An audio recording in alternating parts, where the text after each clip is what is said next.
Um, Bora. dois, três. Parabéns pra você. Essa data. Happy birthday. Happy birthday. Muitos anos de vida. Happy birthday to you. Come on, Charlie. Happy birthday, Happy birthday to you. Happy Happy birthday, Todorov. Happy birthday to you.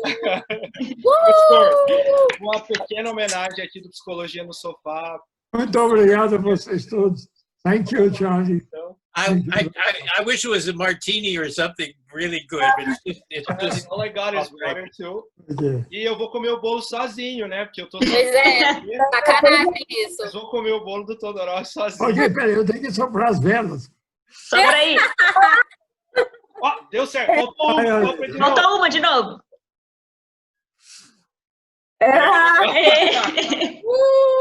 Parabéns, professor. Muito obrigado. Muito merecido. Thank you very much. O senhor fica à vontade, tá bom? Okay. I'm just telling Charlie that I'm not staying. Sure. I'm here just to see you and present you, but you don't be presented to these people. You are one of the most well-known behavior analysts in the world, right? You are one of our best behavior scientists. It's very good to see you older than me doing all this kind of work. Quite important for us. And not only in terms of autism, but in terms of general theory of psychology. As we all know, there is no future in super specialization. You can have the specializations when you have a sound science. And we all owe you a good work on the way of having a sound science. Thank you, Charlie. thank you. Ok, obrigado, pessoal. Professor, muito obrigado por aparecer e dar um oi pra gente. O senhor fica à vontade, tá bom? Então a gente já vai começar, para não perder tempo. Eu quero apresentar para vocês ele que dispensa apresentações, que é o professor Charles Catania, um querido que foi muito pronto a aceitar o nosso convite desde o começo. Ofereceu não só uma palestra para a gente, ele disse assim, olha, eu tenho um workshop pronto e se vocês quiserem, posso oferecer o workshop. E eu estava comentando com o Charles hoje cedo, de uma professora minha daqui da Harvard, e ela disse assim, quando eu disse para ela que o Charlie tinha oferecido um curso e ele vai dar uma masterclass para nós, gratuito, ela disse assim, ele é muito generoso. Ela não conhece ele pessoalmente, ela disse assim, mas eu não esperaria menos do que isso de alguém que chegou nesse nível que o Catania chegou. So, ladies and gentlemen, without further ado, I'd like to introduce you to Professor Dr. Charles Catania.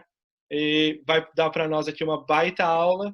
Hoje é só a primeira parte, então a segunda parte da aula vai ser na próxima semana, dia 19.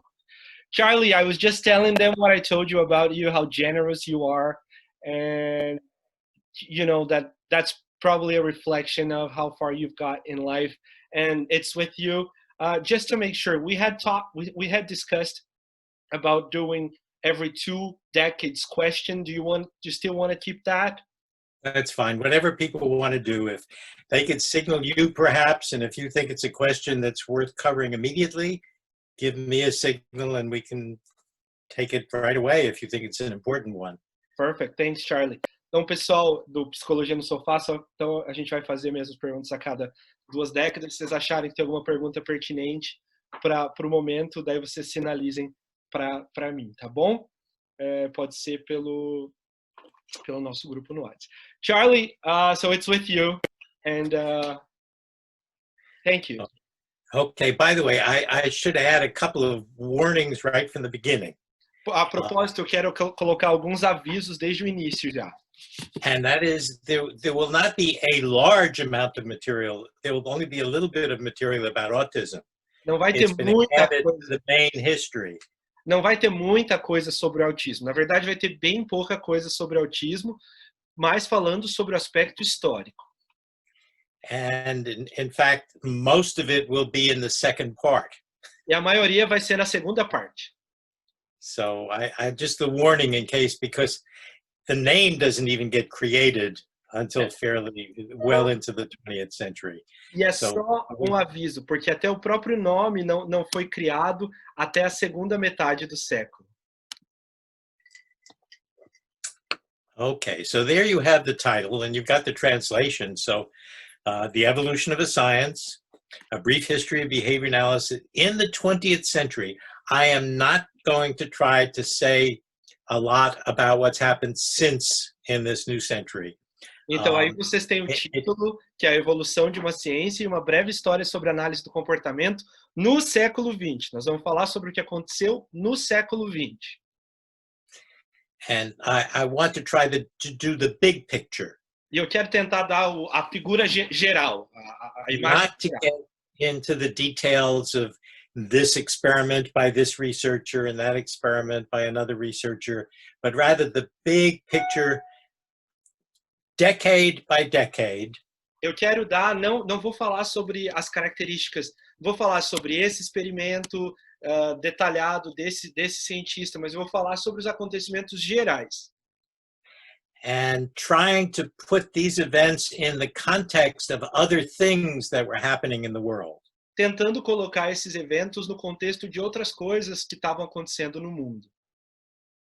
So the alternate title, How a Small Movement Within a Heterogeneous Psychology Environment Discovered the Role of Consequences, Collected Data, Created Applications, and Became a Coherent Independent Discipline. Então aqui é o título curto. Got it right there. Como um pequeno movimento dentro de um ambiente heterogêneo da psicologia descobriu o papel das consequências, coletou dados, criou aplicações e se tornou uma disciplina independente e coerente. I'm going to tell a little bit about the history of this project in a moment. I have most recently been working on my text. This is the latest version of a textbook, and I've drawn a lot of the history for this presentation from the history that appears in different places in that textbook. Então eu vou dar para vocês um pouquinho do contexto histórico. Na verdade, o que eu vou falar aqui saiu, daqui a pouco eu vou falar mais sobre a história, mas saiu desse livro que a gente está escrevendo. I'm showing it, I guess I'm giving myself a plug, right? But I'm showing it in part because some of the people who hear this will be familiar with my book called Learning. Eu estou mostrando para fazer um pouco de lobby aqui, porque as pessoas que estão assistindo possivelmente conheçam o meu trabalho a partir do livro Aprendizagem. But that book was written for a course within a department of psychology. E esse livro foi escrito por um curso dentro do departamento de psicologia. This book is written for a behavior analysis. It is not written as part of some bigger thing because now behavior analysis is a science in its own right. Esse livro foi escrito para dentro da análise do comportamento, e agora a análise do comportamento ela é uma ciência independente em si mesmo. Okay, now, so I had, and I say that in past tense, I had a colleague named Victor G. Leites. Eu tinha um colega chamado Victor Leites. We started working on this project perhaps more than 10 years ago. A gente começou a trabalhar nesse projeto talvez há cerca de 10 anos atrás. I had been to a conference at the Kennedy Krieger Institute, which is part of Johns Hopkins University. Eu tinha ido para uma conferência no instituto que era parte da Universidade de Johns Hopkins. It was arranged by Michael Cataldo. Foi organizado por Michael Cataldo. And Mike ran that program, and I had gotten involved in it because my campus, UMBC, the University of Maryland, and the Kennedy Krieger Institute had created a new master's program. E o Michael, ele era o diretor desse programa, e eu tive contato com eles porque a UNBC, que é a universidade que estou agora, e esse departamento na Universidade de Johns Hopkins tinha criado um mestrado, a Master's in what? I'm sorry? Applied Behavior Analysis. Um mestrado em análise do comportamento aplicada. And at one point, Mike arranged a reunion for all of the people who had postdoctoral work at the Kennedy Krieger Institute. E em um dado momento do tempo, o Michael organizou uma espécie de encontro para as pessoas em nível de pós-doc que tinham realizado trabalho nesse instituto Kennedy Krieger. And I was amazed at all of the people I knew who had been through that program. I was one of the few who was not. Eu ficava maravilhado para as pessoas desse programa que estavam nesse programa, e eu era um dos poucos que não fazia parte. Now, this history is going to be based a lot on things happening in the United States, but Brazil will come into the picture later. Essa palestra vai ser baseada principalmente em alguns eventos que aconteceram nos Estados Unidos, mas o Brasil vai aparecer na figura depois. But at one point, Mike put up a map of the United States, and those states that had a person who had come through that postdoctoral program were shown in one color. Então, o Michael, em um dado momento, ele colocou um mapa e as pessoas que viessem para esse programa de pós-doc de fora eram colocados com uma determinada cor nesse mapa. Those states that had nobody who had ever been through the Kennedy Krieger program were a different color. Aqueles estados que não tinham tido nenhum participante ali no Kennedy Krieger tinham uma outra cor. And what startled me was that something like 47 out of the 50 American states had somebody working in some institution, a hospital, a school, some other institution, who had been through that one program. E o que me chamou a atenção foi que dos 50 estados americanos, 47 tinham tido pelo menos um representante que tinha passado por aquele programa. So I began to see the history of our field as one that started with just a very few people, and then it branched out and more people going out and doing more and more things that were applied things, and that should be the history of a science. E o que eu achei interessante é que a nossa ciência, que começou com poucas pessoas, foi criando ramos e se espalhando, e essa é a história que deveria acontecer com uma ciência. So that was the inspiration. So we should write a history that emphasizes not this theory versus that theory. Então, esse é o objetivo. A gente deve escrever uma história de uma ciência não que enfoca essa é melhor que essa, ou esse aspecto nessa. But rather a science that is growing in its applications. Mas sim uma ciência que está crescendo nas suas aplicações. But sadly, my colleague Victor Leites, who I'd worked with for many years, was unable to continue working on this project. Mas é muito triste, mas o meu colega, o Victor Leites, que estava trabalhando comigo depois de anos nesse projeto, ficou impossibilitado de continuar. He developed Alzheimer's, and sadly, he died this year on February the 3rd, after a stroke. Ele teve Alzheimer e, infelizmente, ele faleceu dia 3 de abril desse ano, depois de ter um derrame. But I felt I could not do this project alone. And we also wish that we had more applied behavior analysis people. Eu senti que eu não podia terminar ou continuar esse projeto sozinho. E também que a gente precisava apontar um pouco mais alguns aspectos da análise aplicada do comportamento. And fortunately, I was able to talk to Nancy Neef, who is an applied behavior analyst and a former editor of JABA, the Journal of Applied Behavior Analysis, and she agreed to become an author also. Aí eu falei com a Nancy Neef, que foi editora do JABA, e ela também concordou em se tornar uma editora, uma autora desse projeto. Okay, but any errors here or omissions, it's not their fault. Those are on me. Those are mine. Qualquer erro ou omissão aqui nessa apresentação não é culpa deles, é minha. So let's get started. I want to put this in the biggest context I can. So let's not start with the year 1900. Então, let's go all the way back. Eu quero colocar isso dentro do contexto maior que eu consegui, e não só simplesmente no século XX. Vamos voltar lá atrás. So the antecedents of this story go back, you know, the Big Bang, the origins and evolution of our galaxy, our solar system, our planet, finally life on Earth, and then the hominids, those species that are like us, and then we will get to human history in recent centuries. Então vamos começar com os antecedentes principais, desde o Big Bang, falando das origens, evolução, galáxia, enfim, hominídeos, até chegar na nossa espécie atual, que é a história humana nos últimos séculos. So, perhaps some of you have seen the cosmic calendar.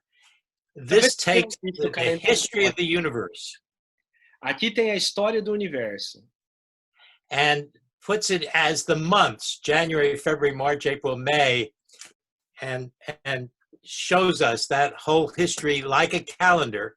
E aqui mostra, então tem os meses, janeiro, fevereiro, março, e mostra para nós a história como se fosse um calendário. It's 13.8 billion years of time. São 13,8 bilhões de anos no tempo. And it takes almost half of that time for just our own galaxy to form.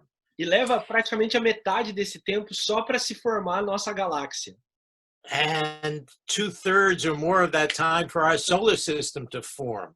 E de 2/3 para cima para se formar o nosso sistema solar. In that calendar, the equivalent of October, there are organisms now doing photosynthesis and adding oxygen to the atmosphere. E aí nesse calendário, como se fosse outubro mais ou menos, tem organismos fazendo fotossíntese e jogando oxigênio no ambiente. And then the first complex cells, the eukaryotic cells, emerge only in November. And only by December do we get to the things that are so important to us. E aí, em novembro, as células começam a se juntar, e só como se fosse no mês de dezembro de todo esse calendário que a gente entra na história que é mais importante e relevante para nós. Now we take December and we expand the whole month here. Agora a gente pega dezembro e coloca o mês inteiro. And we look, and it's only halfway through December that we begin to see the earliest multicellular organisms, sponges.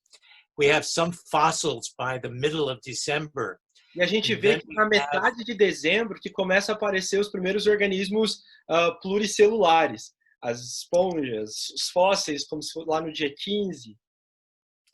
The earliest vertebrates, and then land plants and fish with jaws, and then insects. The reptiles around the 23rd of December.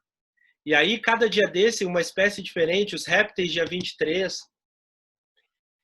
And the dinosaurs emerge on what would be Christmas Day, and they stay around for a while, even though the mammals have evolved. Aparecem os dinossauros lá no que seria o Natal, dia 25 de dezembro, e aí os mamíferos no dia seguinte. So we're practically at the end of the month. The dinosaurs have just become extinct, and mammals have now been able to move into this niche that is no longer occupied by the dinosaurs. E olha, a gente já está quase no último dia do mês, quando aí acontece a extinção dos dinossauros. E os mamíferos acabam dominando a Terra. So, in that immense calendar, we, the hominids, our ape-like ancestors emerged just in the last day. E aí os hominídeos, os nossos ancestrais mais próximos, eles só aparecem no último dia do ano. The last few minutes of that calendar.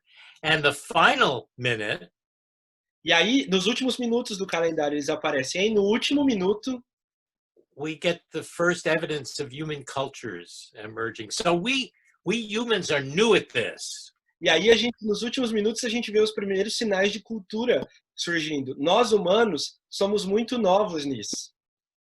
So it took all of those years for the evolution of single cells in the what is called the Precambrian. Life originated on our planet within less than the first billion years.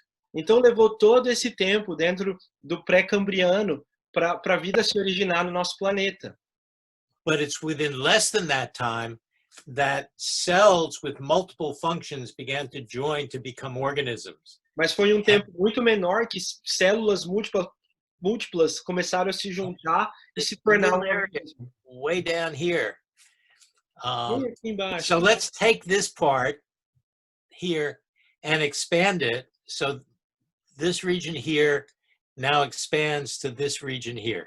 Então vamos pegar essa partezinha aqui And we have all of these separate eras. Jurassic, of course, if you remember Jurassic Park, the movie, the dinosaurs are big around this time. A gente pega essa partezinha e aumenta ela toda aqui. A gente tem todos esses períodos, o período Jurássico. Você deve lembrar que os dinossauros eram uma parte grande aí, por conta do Jurassic Park. So now we get all these complex organisms. And then if we go a little further, we have the evolution of mammals and then primates. E aí, se a gente for mais longe, This little area here is expanded to this. aqui, então, expandindo essa última partezinha para o de baixo, a gente tem a evolução dos mamíferos, dos primatas.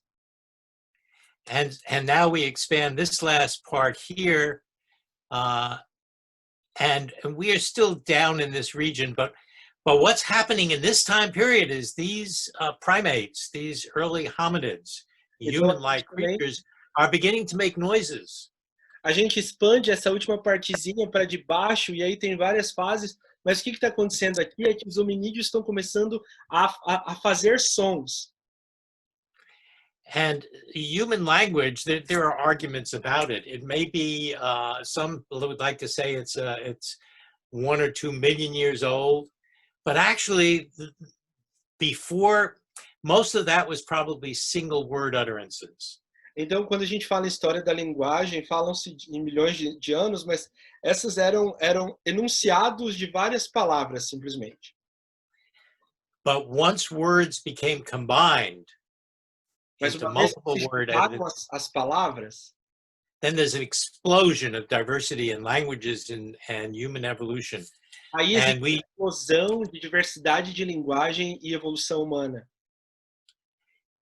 it's difficult to even imagine it, but it may be that language as we know it is less than 50,000 years old. É difícil imaginar, mas pode ser que as línguas que a gente conheça, da forma como a gente conhece, tenha cerca de 50 mil anos. So now let's get closer to our time. We'll skip rapidly past those 50,000 years of language evolution, the 5,000 roughly years of recorded history. And, we have to stop with the Greek philosophers and at least mention them, because even though we were now talking, there was only a little bit about verbal behavior and about behavior at all. But we do find in Plato, and of course, he was talking in Greek, not in Portuguese, not in English. Vamos pular, então, vamos pular desses 50 anos de evolução e vamos voltar uns 5 mil anos, pelo menos, porque não tem como a gente falar sem falar dos filósofos gregos. E aí Platão, por exemplo, ele falava grego, não falava português, nem inglês. But he said in the English, speaking is a kind of action and naming is a kind of speaking. It's nice to find that kind of a statement that early on in where humans are beginning to think about, where we start to think about ourselves E é muito legal about our own behavior. encontrar em Platão já há tanto tempo atrás essa frase, essa definição de falar, já pensando em comportamento verbal, praticamente. Então, falar é um tipo de ação e nomear é um tipo de falar. And here's this wonderful sentence from Aristotle. We are what we repeatedly do. I like that one. Anyway, Essa frase de Aristóteles, que eu gosto dessa. Nós somos o que a gente faz repetidamente. Okay, now we're going to move more quickly because we can't spend too much time on every century. Então agora a gente vai mais rápido porque não dá para ficar muito tempo em cada século. Think of the scale of time. Pensa na escala do tempo. 7 human lifetimes. E no tempo de uma vida de 7 pessoas. People live 75 to 80 years, and earlier on the lifetimes would have been shorter. Now they tend to be longer. It would take just 7 consecutive human lifetimes to get us from 1492. I use that because 1492 in English is Christopher Columbus sailing from the old world to the new world. Se a gente pensar que leva só 7 vidas humanas, antes a longevidade era mais curta, mas agora, se a gente pensar entre 75 e 80 anos cada um, leva só 7 pessoas, desde de Cristóvão Colombo, eu gosto de pensar do Cristóvão Colombo, indo do Antigo para o Novo Mundo, até o dia de hoje, levam só 7 pessoas. So a lot has happened to us in a very short time. Think of this. Fred Keller gets us back to 1899. I took a course with Fred Keller. I knew Fred Keller during many years of his life. And so his life encompasses almost our entire history of our field. And that's one human lifetime. And look at all that's happened. When Fred Keller was born, there were no airplanes.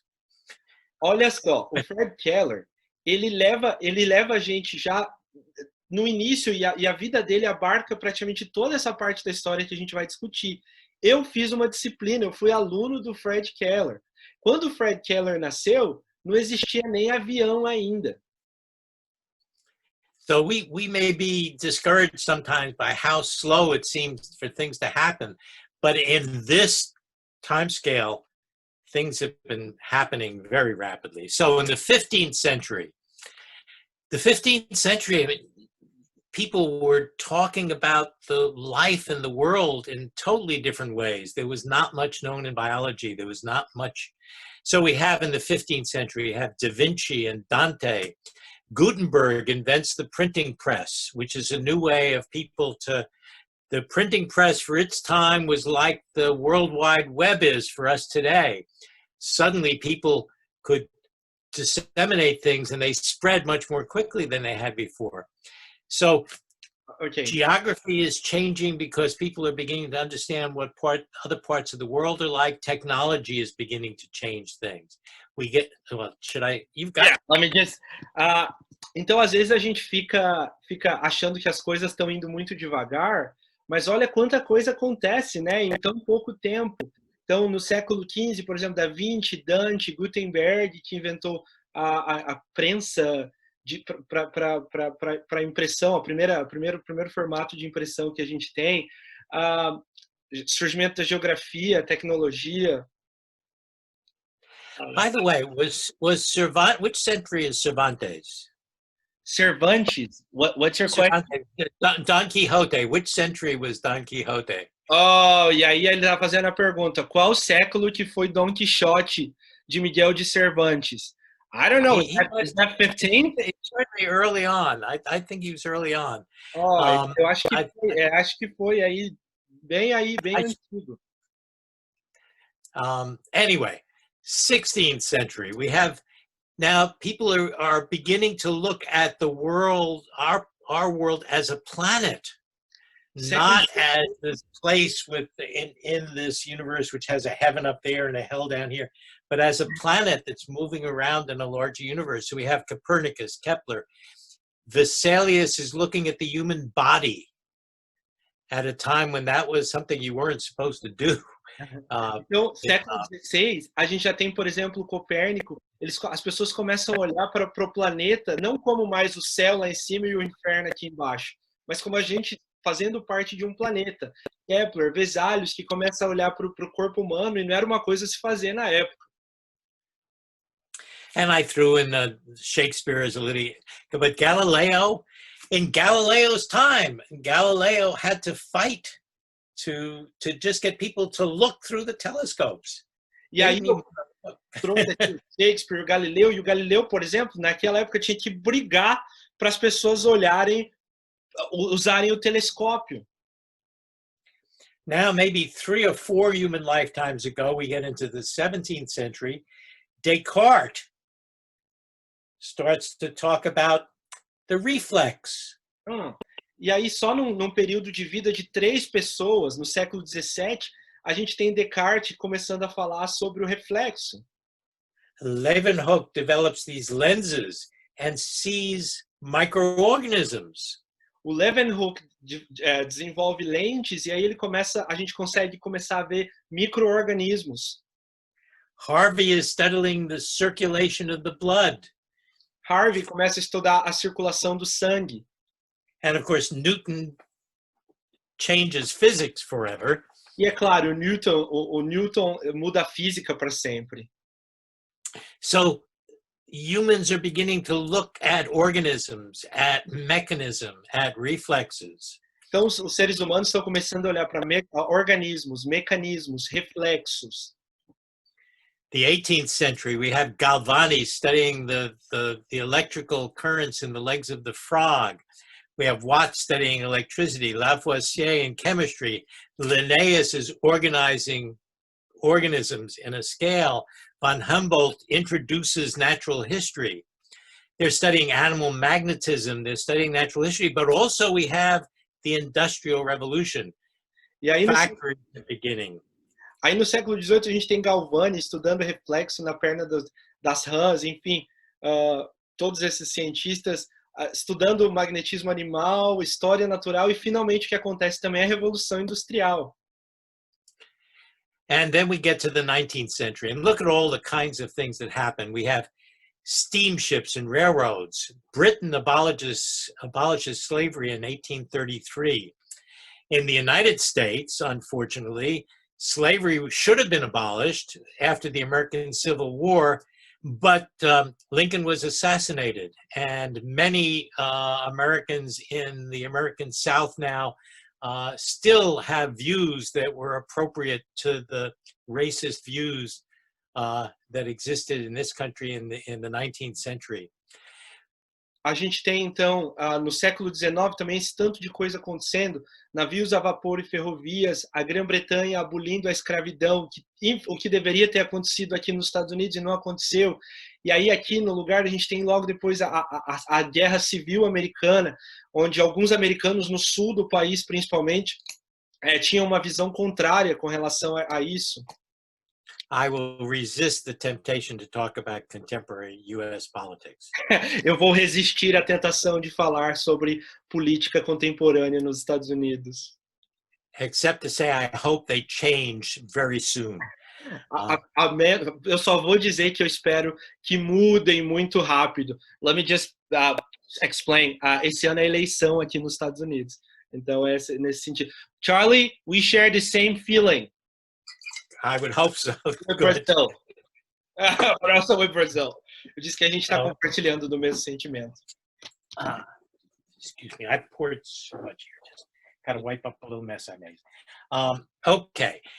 So think of all the things that happened just in that one century. We go from the telegraph to the telephone. Communication becomes more rapid. Automobiles are invented late in that century. The light bulb.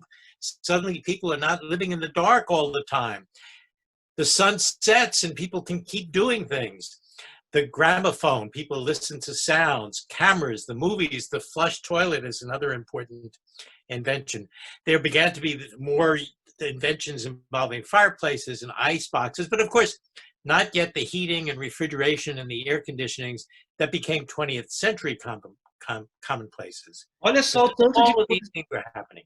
Olha só o tanto de coisa que acontece em tão pouco tempo.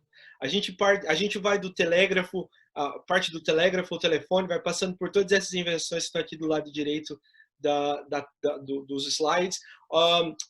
Cria-se a descarga de banheiro, esse banheiro nivelado é a descarga do banheiro.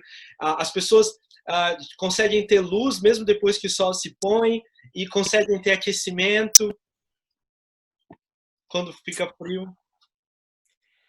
But as far as thinking about behavior, that was still what we might call primitive thinking. What was in the 19th century, there were people in medicine who were doing things that would eventually become part of the practice of psychiatry.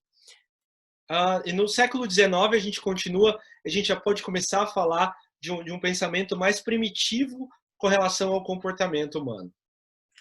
There was phrenology and mesmerism involving hypnotism and other things that Skinner would later talk about as way stations, things that were not about behavior, but inner mechanisms that were supposed to determine behavior.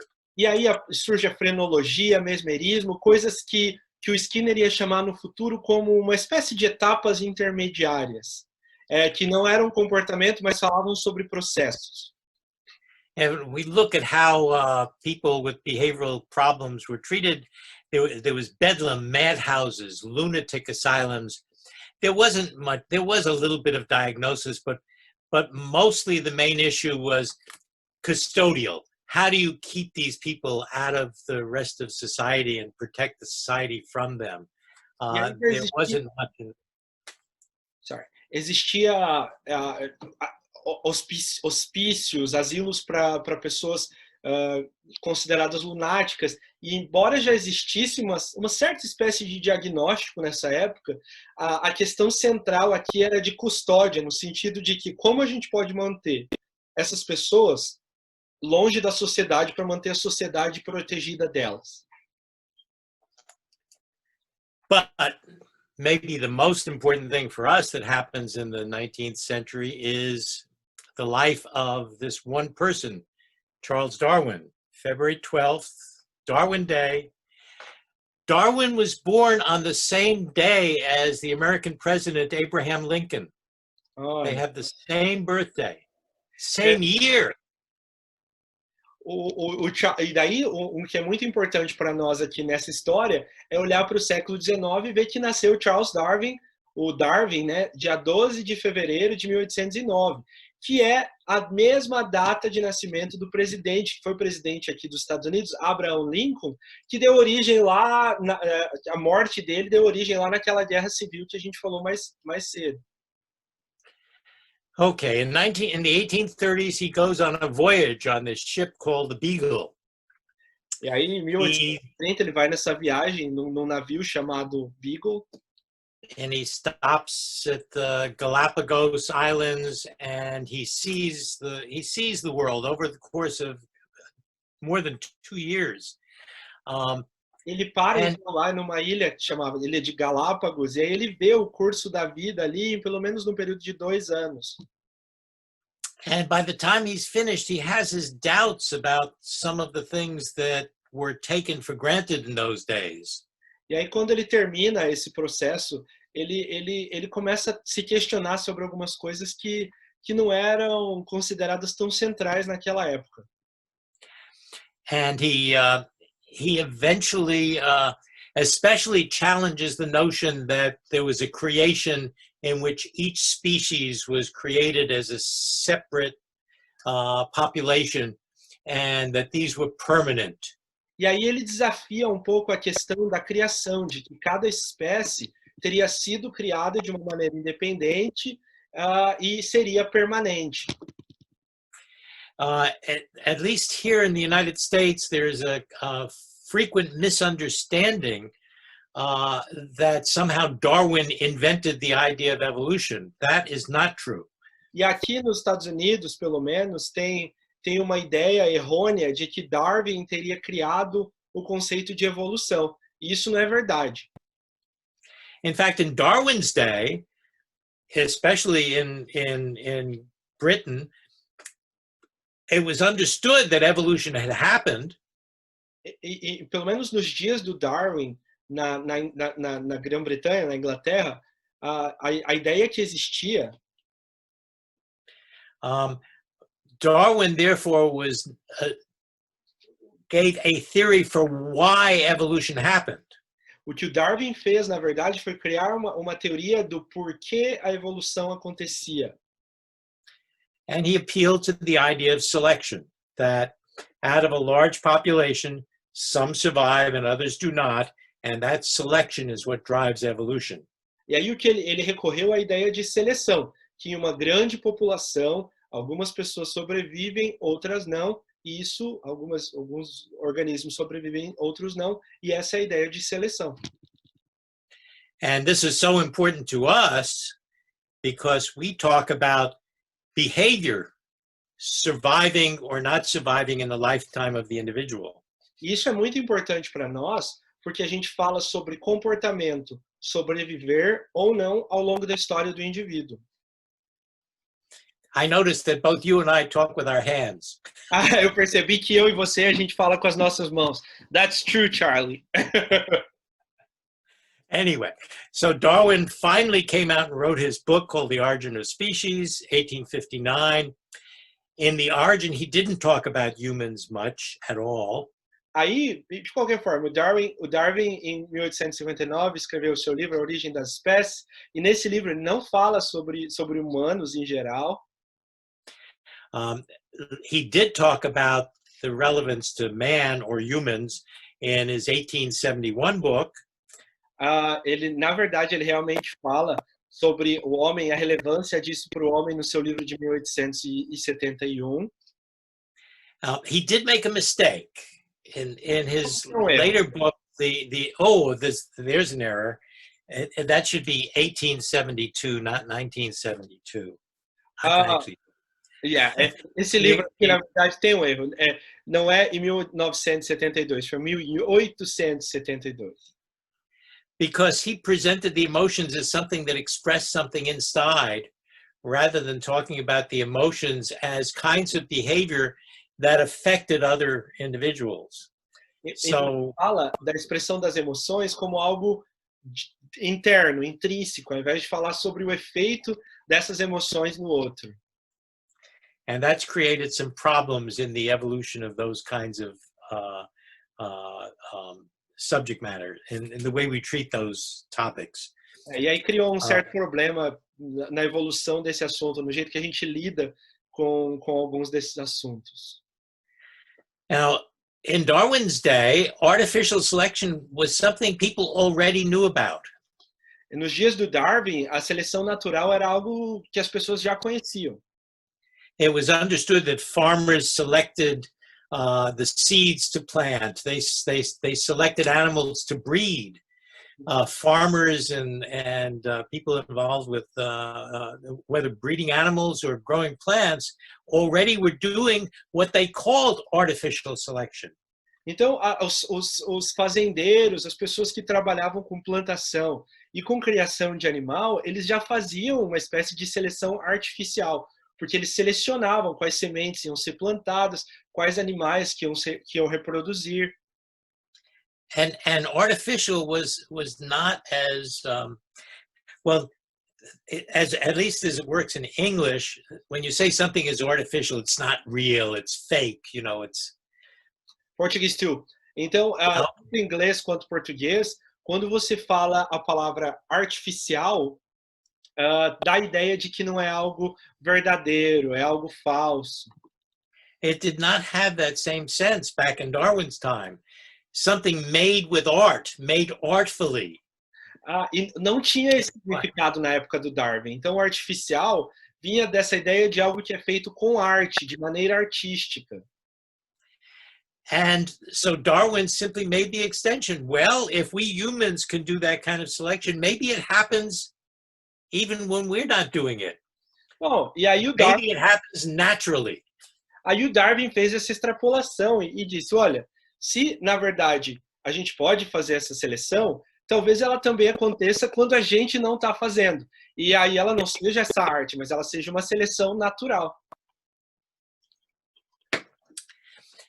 Darwin also made a remarkable observation, which is that females played a large role in selecting their mates.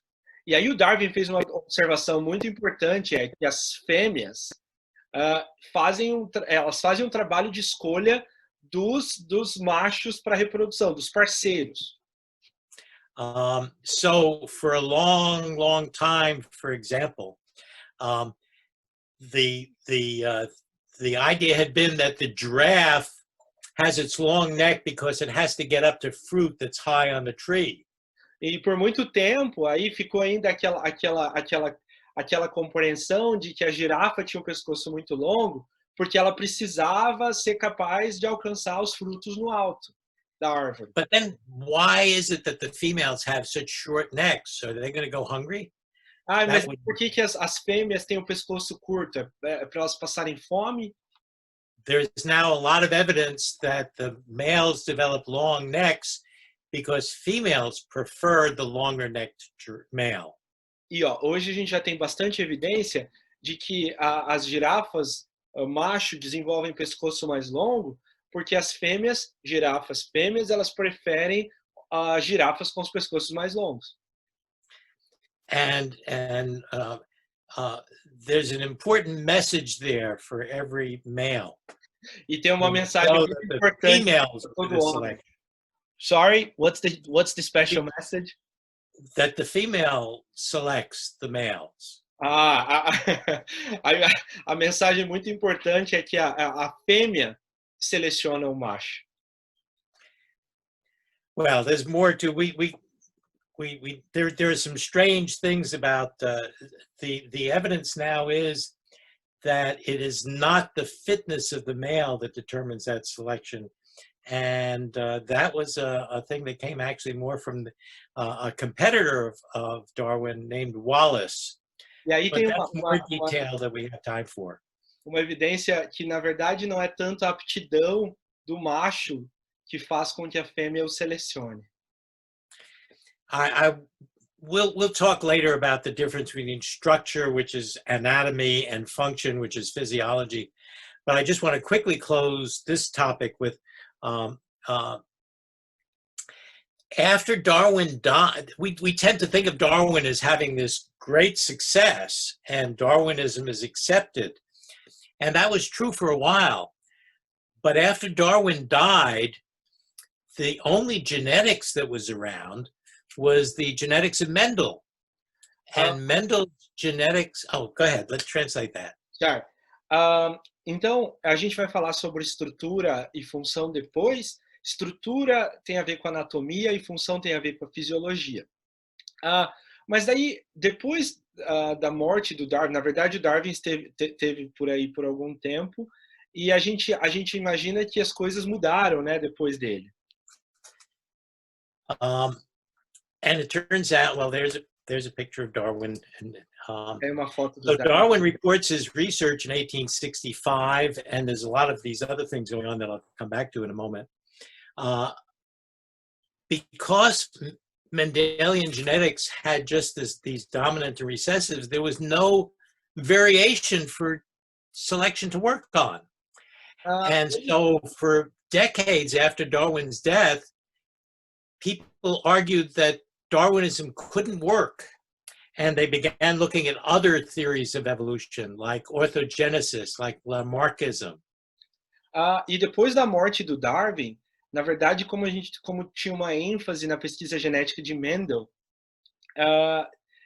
olhando para recessivos e dominantes, não teria como existir seleção. Então, por décadas, a teoria do Darwin fica em baixa. And so there's a period of time that some have called the eclipse of Darwinism. E aí alguns chamam esse período de o eclipse do darwinismo. What happened was that early in the 20th century, researchers in genetics discovered mutations. E o que aconteceu no início do século XX, pesquisadores em genética descobriram mutações. And mutations actually were a source of novelty. And once the mutation theories were put together with Darwinian selection, then there was the modern synthesis and Darwinism became dominant in biology. E aí, quando se coloca as mutações, que eram uma coisa nova, com a seleção natural de Darwin, aí as coisas começam a fazer sentido e dá-se início aí um novo ramo, um campo mais fortalecido. Behavior analysis has gone through an eclipse. A análise do comportamento passou por um eclipse. After Skinner's book Verbal Behavior came out, Noam Chomsky, the linguist, was very critical. Depois que o livro O Comportamento Verbal do Skinner saiu, o Noam Chomsky foi muito crítico, que era um linguista, foi muito crítico com relação à obra do Skinner. And the main argument he had was that Skinner's account made it impossible to talk about the novel verbal behavior of the child. E a crítica maior foi que, para ele, o Skinner não conseguia falar sobre o comportamento verbal de novidade na criança. And so I think that during much of my career, behavior analysis has been through an eclipse in which it has been ignored by many. Eu acho que durante a maior parte da minha carreira, a análise de comportamento passou por um eclipse e foi rejeitada por muita gente. But now we have shaping, we have equivalence classes, we have the reinforcement of variations. We have all sorts of ways of talking about the sources of novel behavior. And we're coming out of our eclipse. Mas agora a gente pode estar saindo desse eclipse porque tem um monte de outras formas de falar sobre essa novidade no comportamento verbal de criança. Modelagem, classes de equivalência e assim por diante. Okay, so here's some of the other things that were going on. All of these kinds of things were the multiple determinants of what would happen in the 20th century. Mendel does his work with peas and comes with Mendelian genetics. The Russian Mendeleev in chemistry organizes the periodic table of the elements. Sechenov, a Russian physiologist, does work on reflexes, and Pavlov comes as essentially a student of Sechenov. In the 19th century, the late part of the 19th century, he does work on the digestive glands, and he gets his Nobel Prize for that work, not for conditioning. E aí a gente tem aqui uma série de eventos que vão criar ocasião para o desenvolvimento de tudo que vai acontecer no século XX. Então a gente tem Mendel falando sobre a sua pesquisa genética, Mendeleev organizando a tabela periódica, o Sechenov, que foi com quem Pavlov trabalhou, o Sechenov trabalhava com reflexo, Pavlov trabalhou com ele, e foi por esse período, foi por esse trabalho que ele ganhou o prêmio Nobel, não foi por condicionamento pavloviano. Out of philosophy, a new field evolves called experimental psychology. Wilhelm Wundt in Germany creates what is called the first laboratory in Leipzig in 1879. Dentro do contexto da filosofia, então surge uma nova matéria aí chamada de psicologia experimental, o Wundt criando o primeiro laboratório em Leipzig. William James in the United States also creates a laboratory. There are debates about who was first. William James nos Estados Unidos também cria um laboratório em psicologia experimental, e aí existe um debate para dizer quem foi primeiro, Wundt ou William James. The American Psychological Association is created in 1892. Cria-se a Associação Americana de Psicologia em 1892. G. Stanley Hall is its first president. I kind of like to cite G. Stanley Hall because he's another one of these people who uses a first initial and middle name.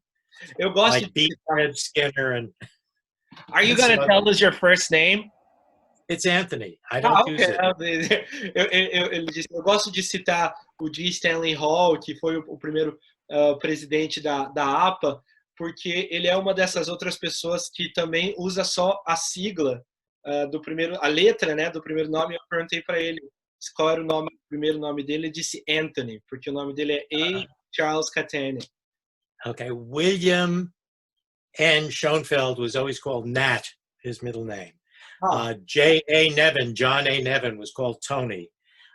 C. Fergus Lowe in Wales. It turns out that I've got a list of about 40 psychologists. Na verdade, é uma lista de 40 pessoas que usam só a primeira inicial, ao invés de usar o nome, aí usam o nome do meio e o sobrenome. Okay. And by the way, G. Stanley Hall had a problem. No university was ever able to name a hall after him.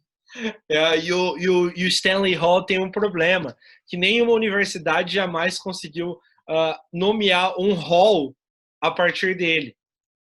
It would have been Hall. Não dava, porque ia ser hall, é uma piada. Hall. Tipo, salão. Anyway. I'm sure people are laughing. We can't hear them, but I'm sure they are. Maybe I love that joke when I heard it. Okay. Well, anyway, the one thing about all of this, though, is it's all about human behavior.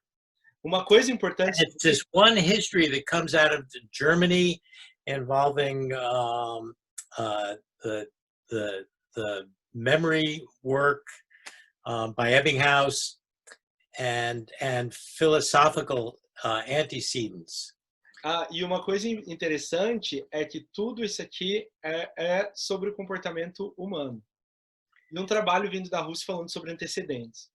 So there's a separate historical line in which people are looking at non-human behavior.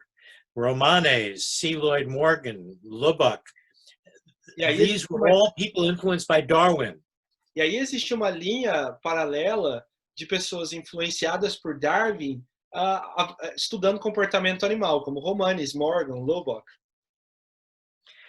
So the history of the psychology of learning actually has two tracks that during most of their time remain fairly separate. The animal learning people and the human learning people. They don't mix very much. E aí, nessa história da psicologia quanto aprendizagem, tem duas linhas. Uma linha das pessoas que trabalham com comportamento animal, aprendizado animal, e outra das pessoas que trabalham com comportamento humano. E elas não se misturam muito. We're almost ready to get into the 20th century, though. There is one who tended to mix them, and his name was Edward Lee Thorndike, who wrote his a doctoral dissertation called Animal Intelligence in 1898. E aí tem que ele meio que mescla esses dois caminhos, do comportamento humano e comportamento animal, na sua tese de doutorado, que é o Thorndike, sobre inteligência animal. So actually it came out, was published in 1898. You can see the date there. Ela foi, na verdade, publicada em 1898. That is the cover of that original monograph. That actually was Thorndike's own copy, by the way. E essa aqui é a impressão da tese dele, e essa era a cópia original do Thorndike, era a cópia própria dele. And perhaps everybody who has studied a little bit of learning is familiar with the Thorndike puzzle box or problem box. E talvez todo mundo que estudou um pouco de aprendizagem é familiar com a caixa de problemas ou a caixa do Thorndike. Yeah, Thorndike actually did many experiments with animals. He did maze learning, other kinds of experiments. O Thorndike, na verdade, fez muitos tipos diferentes de experimentos com animais. Ele fez labirintos e vários tipos de experimentos. But this is probably the most familiar. Mas possivelmente esse é o mais conhecido. This actually shows several different kinds of things. Some boxes were built with a treadle inside, where if the cat stepped on this, it would open the door. Então algumas caixas, isso foi feito de várias formas. Então algumas foram feitas com um negocinho do lado de dentro que quando o gato pisasse abria a porta. Or others had something to be pulled inside. Outras tinha que ter alguma coisa para puxar. Things to move a thing that blocked the door from opening. Algumas para impedir que a porta fosse aberta, outras para que mexesse. But the main thing is that the response that had a consequence was the response that, according to Thorndike, got stamped in. Então, mas o principal era que a resposta que tinha uma consequência era aquela que ficava marcada. Now, let's start the century by asking the question, Agora, was Thorndike a basic researcher or an applied researcher? Vamos começar o século XX fazendo uma pergunta. A pesquisa de Thorndike era básica ou aplicada? Charlie, people can answer here if you want them to answer. They can send a text and we can see what they're answering. Well, I mean, if they read this, they'll know right away what the answer is. Oh, yeah. Yeah, true. So he did all this basic stuff working with these animals, but then after he finished his degree, he moved to Teachers College of Columbia University, and all of his work after that was primarily devoted to educational research, sometimes doing experiments on learning with college students and so on, but basically with questions about transfer of learning, which he did with a colleague named Robert S. Woodworth. So if he is regarded as one of the people who helps to inspire later things, right at the beginning, there's a mix of basic and applied. Então, é lógico que ele fez pesquisa básica no começo, mas depois ele foi para o Teachers College, na Universidade de Columbia, e ali ele começou a fazer pesquisas aplicando educação, aplicando a sua pesquisa na educação com alunos universitários. So, and his effect was, sorry about that. His effect was so large that even at the beginning of this century, he was still the 9th most cited psychologist of the 20th century. Skinner was the first, by the way. Piaget second, Freud third. Watson came in a lot lower, and Pavlov even lower than that. Yeah. O trabalho do Thorndike foi tão relevante que no início desse século ele ainda foi citado como would you mind just going back a little? Oh, sure. Sorry. Ele foi citado como o 9º psicólogo mais citado do mundo, do século XX.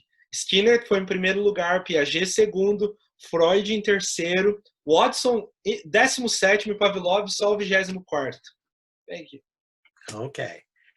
And there was more going on in those days. A researcher named Willard Small did an experiment on the first maze learning experiment. E aí teve muito mais coisa acontecendo. Então, Willard Small foi um psicólogo que fez um dos primeiros trabalhos com ratos no labirinto. It was designed after a human maze at a place in Britain called Hampton Court, and he built the maze. It looked somewhat like Maze A in the upper left here. E aí ele desenvolveu um labirinto baseado em algo que ele tinha visto na Inglaterra, uma região, e ele parecia mais ou menos isso que está aí no A. And I mean, it was a crude kind of study. He actually put several rats in the maze, and the way they did it then is that they started inside and they worked their way out. But anyway, the maze was very complicated. E aí o que ele fazia, ele colocava vários ratos nesse labirinto, e aí os ratos tinham que achar a saída. Mas, de qualquer forma, era um labirinto muito complexo. Because you have different ways in which to make choices. I mean, you could, this is, number 6 is a very different kind of choice point, say, than the one at 5. And so eventually psychologists came along and they tried to design mazes that made it easier to study the behavior of the animal. So they put the choice points in sequence. So this rat would have to learn to go right, left, right, left, left, right. And of course they could design another one with the different sequence of left and right. So now they could just record. But the trouble is, even in that maze, the rat could turn around and go backwards. Yeah, true. Então, se você pega nesse labirinto do A, a escolha entre o número 5 e o número 6 é muito diferente. Então, alguns psicólogos quiseram simplificar. E aí eles criaram outro tipo de modelo.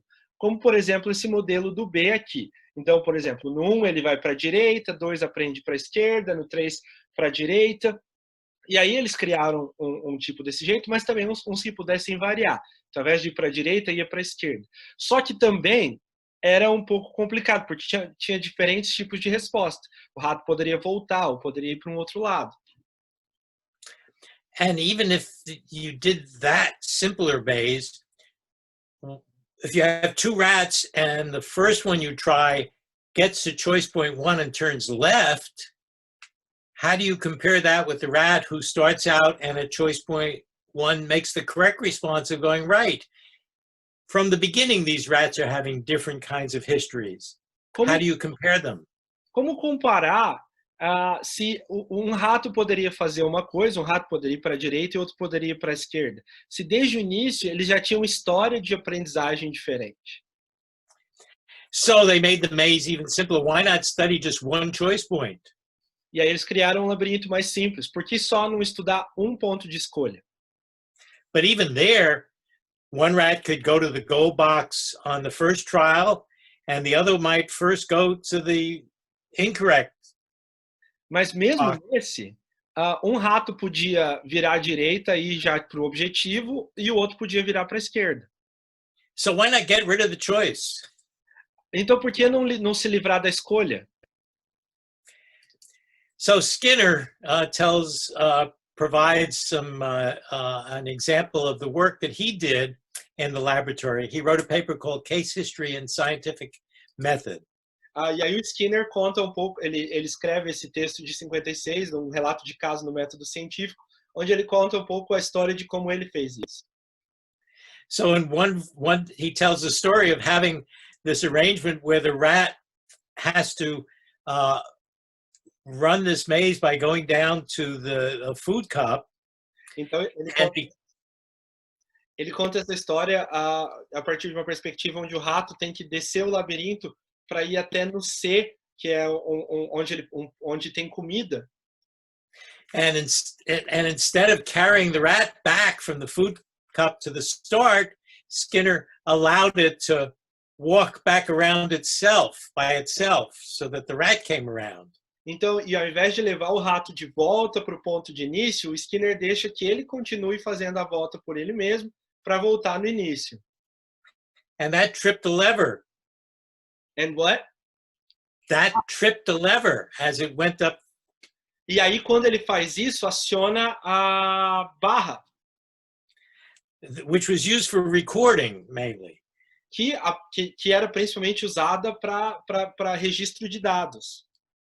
But at some point, Skinner said, well, why let it run around the maze? Why not just leave it with the lever?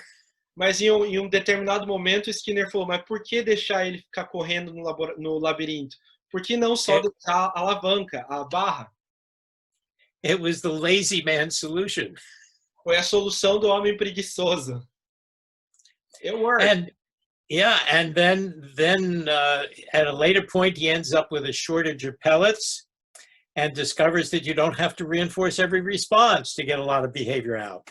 E aí, em determinado momento, acaba a comida, acaba a ração para o rato no laboratório e ele descobre que você não precisa reforçar todas as respostas para ter um alto número de respostas, uma alta taxa de respostas. But, well, we're jumping ahead of the story, but we're getting close to where we want to be because I now want to add this other bit of information. Other 19th century antecedents. Fred Keller just misses the new century. He was born on February 2nd, 1899 in a little town in New York State called Rural Grove. Agora a gente vai pular um pouquinho a história, mas tá aproximando onde a gente quer chegar. O Fred Keller, por pouco, nasce no século XIX, numa cidadezinha pequena do estado de Nova York, chamado Rural Grove. Yeah. I'm reminded of something else. February 2nd was also Victor Leighty's birthday. Eu tô me lembrando aqui que dia 2 de fevereiro também era o aniversário do Victor Leighty, que é aquele colega que escreveu esse livro com ele, que faleceu no começo desse ano. And Vic was born, was born on February 2nd and died on February 2nd. E o Victor, o Vic, nasceu dia 2 de fevereiro e morreu dia 2 de fevereiro. But anyway, but Fred Keller's story is really a 20th century story. Mas a história do Fred Keller é sim uma história do século XX. So now you see we're about halfway through and we're just getting into the century. Charlie, I honestly don't think it's a problem because I'm sure we can share like finish and then schedule a third day. It's really up to you. Whatever. Don't worry. We'll get there. Anyway, now let's look at the first decade of the night. We're talking about we're in the new century, but this is only about the first decade. I'm sorry. I take that back. I don't know what the heading of the 1900s is doing there. Okay, we do have the beginnings of I'm sorry. I was thrown off a little bit by the dates here, by the 1885 down at the bottom. Not relevant. So look at the things that begin to happen in the beginning of this new century. The Wright brothers in 1903 had their first flight, the first airline. By the way, my father, when he was, told me that when he was a young man, he still remembered being out in, this was probably around 1915 or something like that, when he was a young kid still, and hearing this strange noise and seeing the first airplane he'd ever seen fly over. My father's lifetime, then my father was born before, he was born after the Wright brothers' flight, but he remembers seeing the first airplane that he'd ever seen. Então, so, we think of it as a long time ago, but they're not. Ele está contando a história de quando os irmãos Wright, aqui dos Estados Unidos, teoricamente, fizeram o primeiro avião. E que ele lembra do pai dele contando, o pai dele nasceu depois de 1903, mas ele lembra do pai dele contando sobre ter ouvido a primeira vez que ele ouviu o barulho do avião. Charlie, let me tell you something about this, because I think I told you once when we talked about this. Did I tell you about Santos Dumont? I'm not sure. So this is a big fight between Brazil and America, because Brazilians, we believe Santos Dumont is the one who first made an airplane. Okay. Yeah. Well, I should have told you, right? Well, yeah, that's okay. And there were also some European. European claims. Was that in Brazil, or was that in? That was in Brazil. Yeah. Okay. So we believe that the inventor of the airplane. That was not in Brazil. Oh, yeah, it was in Paris. It was not in Brazil. It was in France. I was going to say, I thought there was some disputes about whether there was a first flight in Paris. Somebody named Cuvier, and there is a controversy.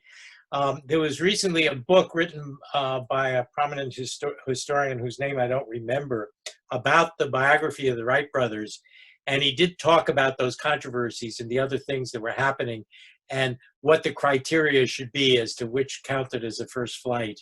Okay. So yeah. So there is some acknowledgement. This will not be our dispute here, but yeah. Okay. Yeah. So we think like the Brazilian. That's okay. No problem. But anyway, but for us, the important thing is that it seems like such a long time ago, and these are things but in terms of human lifetimes, these are all recent events.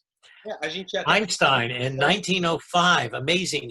It was called his Annus Mirabilis, his miracle year. 4 papers were published that year, each one of which by itself transformed physics. In the one paper, he came up with the equation E equals mc squared. In another paper, it's his special relativity theory. Another paper, he is about the behavior of the photon. And the fourth one is his paper on Brownian movement, which provided the evidence for atoms as in the random movement of particles.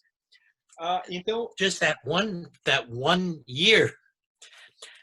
In the meantime, in psychology, there were those two psychologies of learning, the animal, the Thorndike and Pavlov and the animal learning kind of starting one branch, and British associationism and philosophy and Ebbinghaus on memory, another branch. And during those early years, they're getting further and further apart. These people are just not talking to each other. The textbooks, there'd be textbooks in learning, and one of them would be about human learning, and the other one would be about animal learning. And somebody could take a course in the psychology of learning in different places, and these two people could meet and they had virtually nothing in common. Okay, let me translate. I'll go back up there. Então, parece que faz muito tempo, mas na verdade foi muito recente. No início, em 1905, por exemplo, o Albert Einstein publica no mesmo ano 4 artigos que mudariam o rumo da física. Então, foi chamado de o seu annus mirabilis, ou ano milagroso, miraculoso, onde ele desenvolve a teoria da relatividade especial, do fóton, do movimento browniano, que vai dar uma base para a teoria, para a aprendizagem sobre os átomos. E aí também, na psicologia, tem duas correntes diferentes acontecendo. A de Thorndike e Pavlov e da aprendizagem animal. As duas poderiam fazer, pessoas que seguiam essas determinadas linhas poderiam fazer uma disciplina separado e quando elas se encontrassem, elas não teriam nada em comum. Sorry, Charlie. That's okay. Okay, but the other thing that's happening is behavior is beginning to become a thing to talk about in its own right. And it's even strange to think that this is an emerging concept. I mean, we think, didn't Aristotle say something about, what you are is what you repeatedly do? But it's more becoming something in which there are people working. So Pavlov gets a Nobel Prize. Thorndike is continuing to do his work. Jennings writes a book called The Behavior of the Lower Organisms. Think of that. Jacques Loeb comes up with tropisms and ends up with equations to describe animal behavior. Actually, I think it might be useful for me just run through because I don't have a lot to say. I just want to make people recognize that these things are going on and then let you go through since it's all there, translation. Sure. Sherrington does work on reflexes in cats, and he comes up with this theoretical idea that there is something which involves transmission from one nerve to another called the synapse. Nobody had ever seen the synapse at the time that he did it. It was a physiological theory, the kind that Skinner said people shouldn't do, by the way. But Sherrington actually, that came to be. Yerkes was studying monkeys, started comparative psychology and did discrimination learning, later picked up by Carl Lashley. So this is the beginnings of laboratories for studying behavior. E aí no início do século XX, acho que eu não vou traduzir porque ele foi passando parte por parte dessa frase, aí vocês conseguiram ir acompanhando, porque ele disse que só ia passar mesmo. Então, vários laboratórios vão surgindo com foco no estudo do comportamento. And one more significant event. B.F. Skinner is born on March 20th, 1904, in Susquehanna, Pennsylvania. E aí, mais um evento significativo, o Skinner nasce no 20 de março. Yeah, we'll talk about him later. A gente vai falar dele depois. Okay, now what are the things going on in the world? Agora, o que está acontecendo no mundo? The first decade, the 1900s, was kind of a quiet decade. But look at the things that happen when we get to the 1910s. An iceberg sinks the Titanic in 1912. The U-boat sinks the Lusitania. I don't know that you have to translate this. It's all right there. Yeah, let me just tell people. Então, pessoal, eu não vou traduzir aqui, vou deixar vocês acompanharem. Ele vai falando em inglês, vocês vão lendo em português. So these are all major world events. The biggest of which is the Great War, 1914 to 1918. And because of the Great War, there is the Russian Revolution. And so that's what defines the decade, is that World War I and the Russian Revolution. during those years, Einstein comes up with his general theory of relativity. He's living in Berlin at the time. And the rest of Europe wasn't talking to the Germans. All the scientists were separated by the war. In England, Bertrand Russell with his colleague Whitehead do Principia Mathematica. And Russell also writes a book called Problems of Philosophy. Do you think any of that needs translating? Is it? No, I think you can go ahead. Okay. In the Problems of Philosophy, Russell introduced this paradox. How can you talk about a sentence like this sentence is a lie? If it's a lie, it's not true, which means that it isn't a lie. But if it isn't a lie, then the sentence must be a lie. But if it is a lie, then it must be. Anyway, that paradox creates all of the uncertainty that begins, and eventually the mathematician Kurt Gödel comes up with these theories of the incompleteness of mathematics.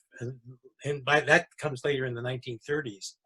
In the 1910s, you have Morgan's work on the physical basis of heredity, which demonstrates mutations and begins to show that mutations occur at a high enough rate that they can be the variation that evolution needs. And we find in 1911, Bleuler creates the term autism and applies it to the extreme social withdrawal within a cluster of psychiatric systems. So that's the first place we find the term autism coming up. Acho que, assim, em geral, ele foi dando contexto de que tudo foi surgindo, e aqui, né, dizendo que nesse contexto é a primeira vez que o autismo, que a expressão autismo é usada. And we have in the 1910s also the formal debut of behaviorism, because, and I'm going to go down the list a little bit, because in 1913, Watson publishes a paper which has been referred to as the Behaviors Manifesto. But in 1911, Pfungst is a German psychologist who solves this problem of this owner of a horse who seemed to have taught his horse arithmetic. And the clever Hans phenomenon is that the horse was actually responding to very subtle changes in the facial expression of his owner.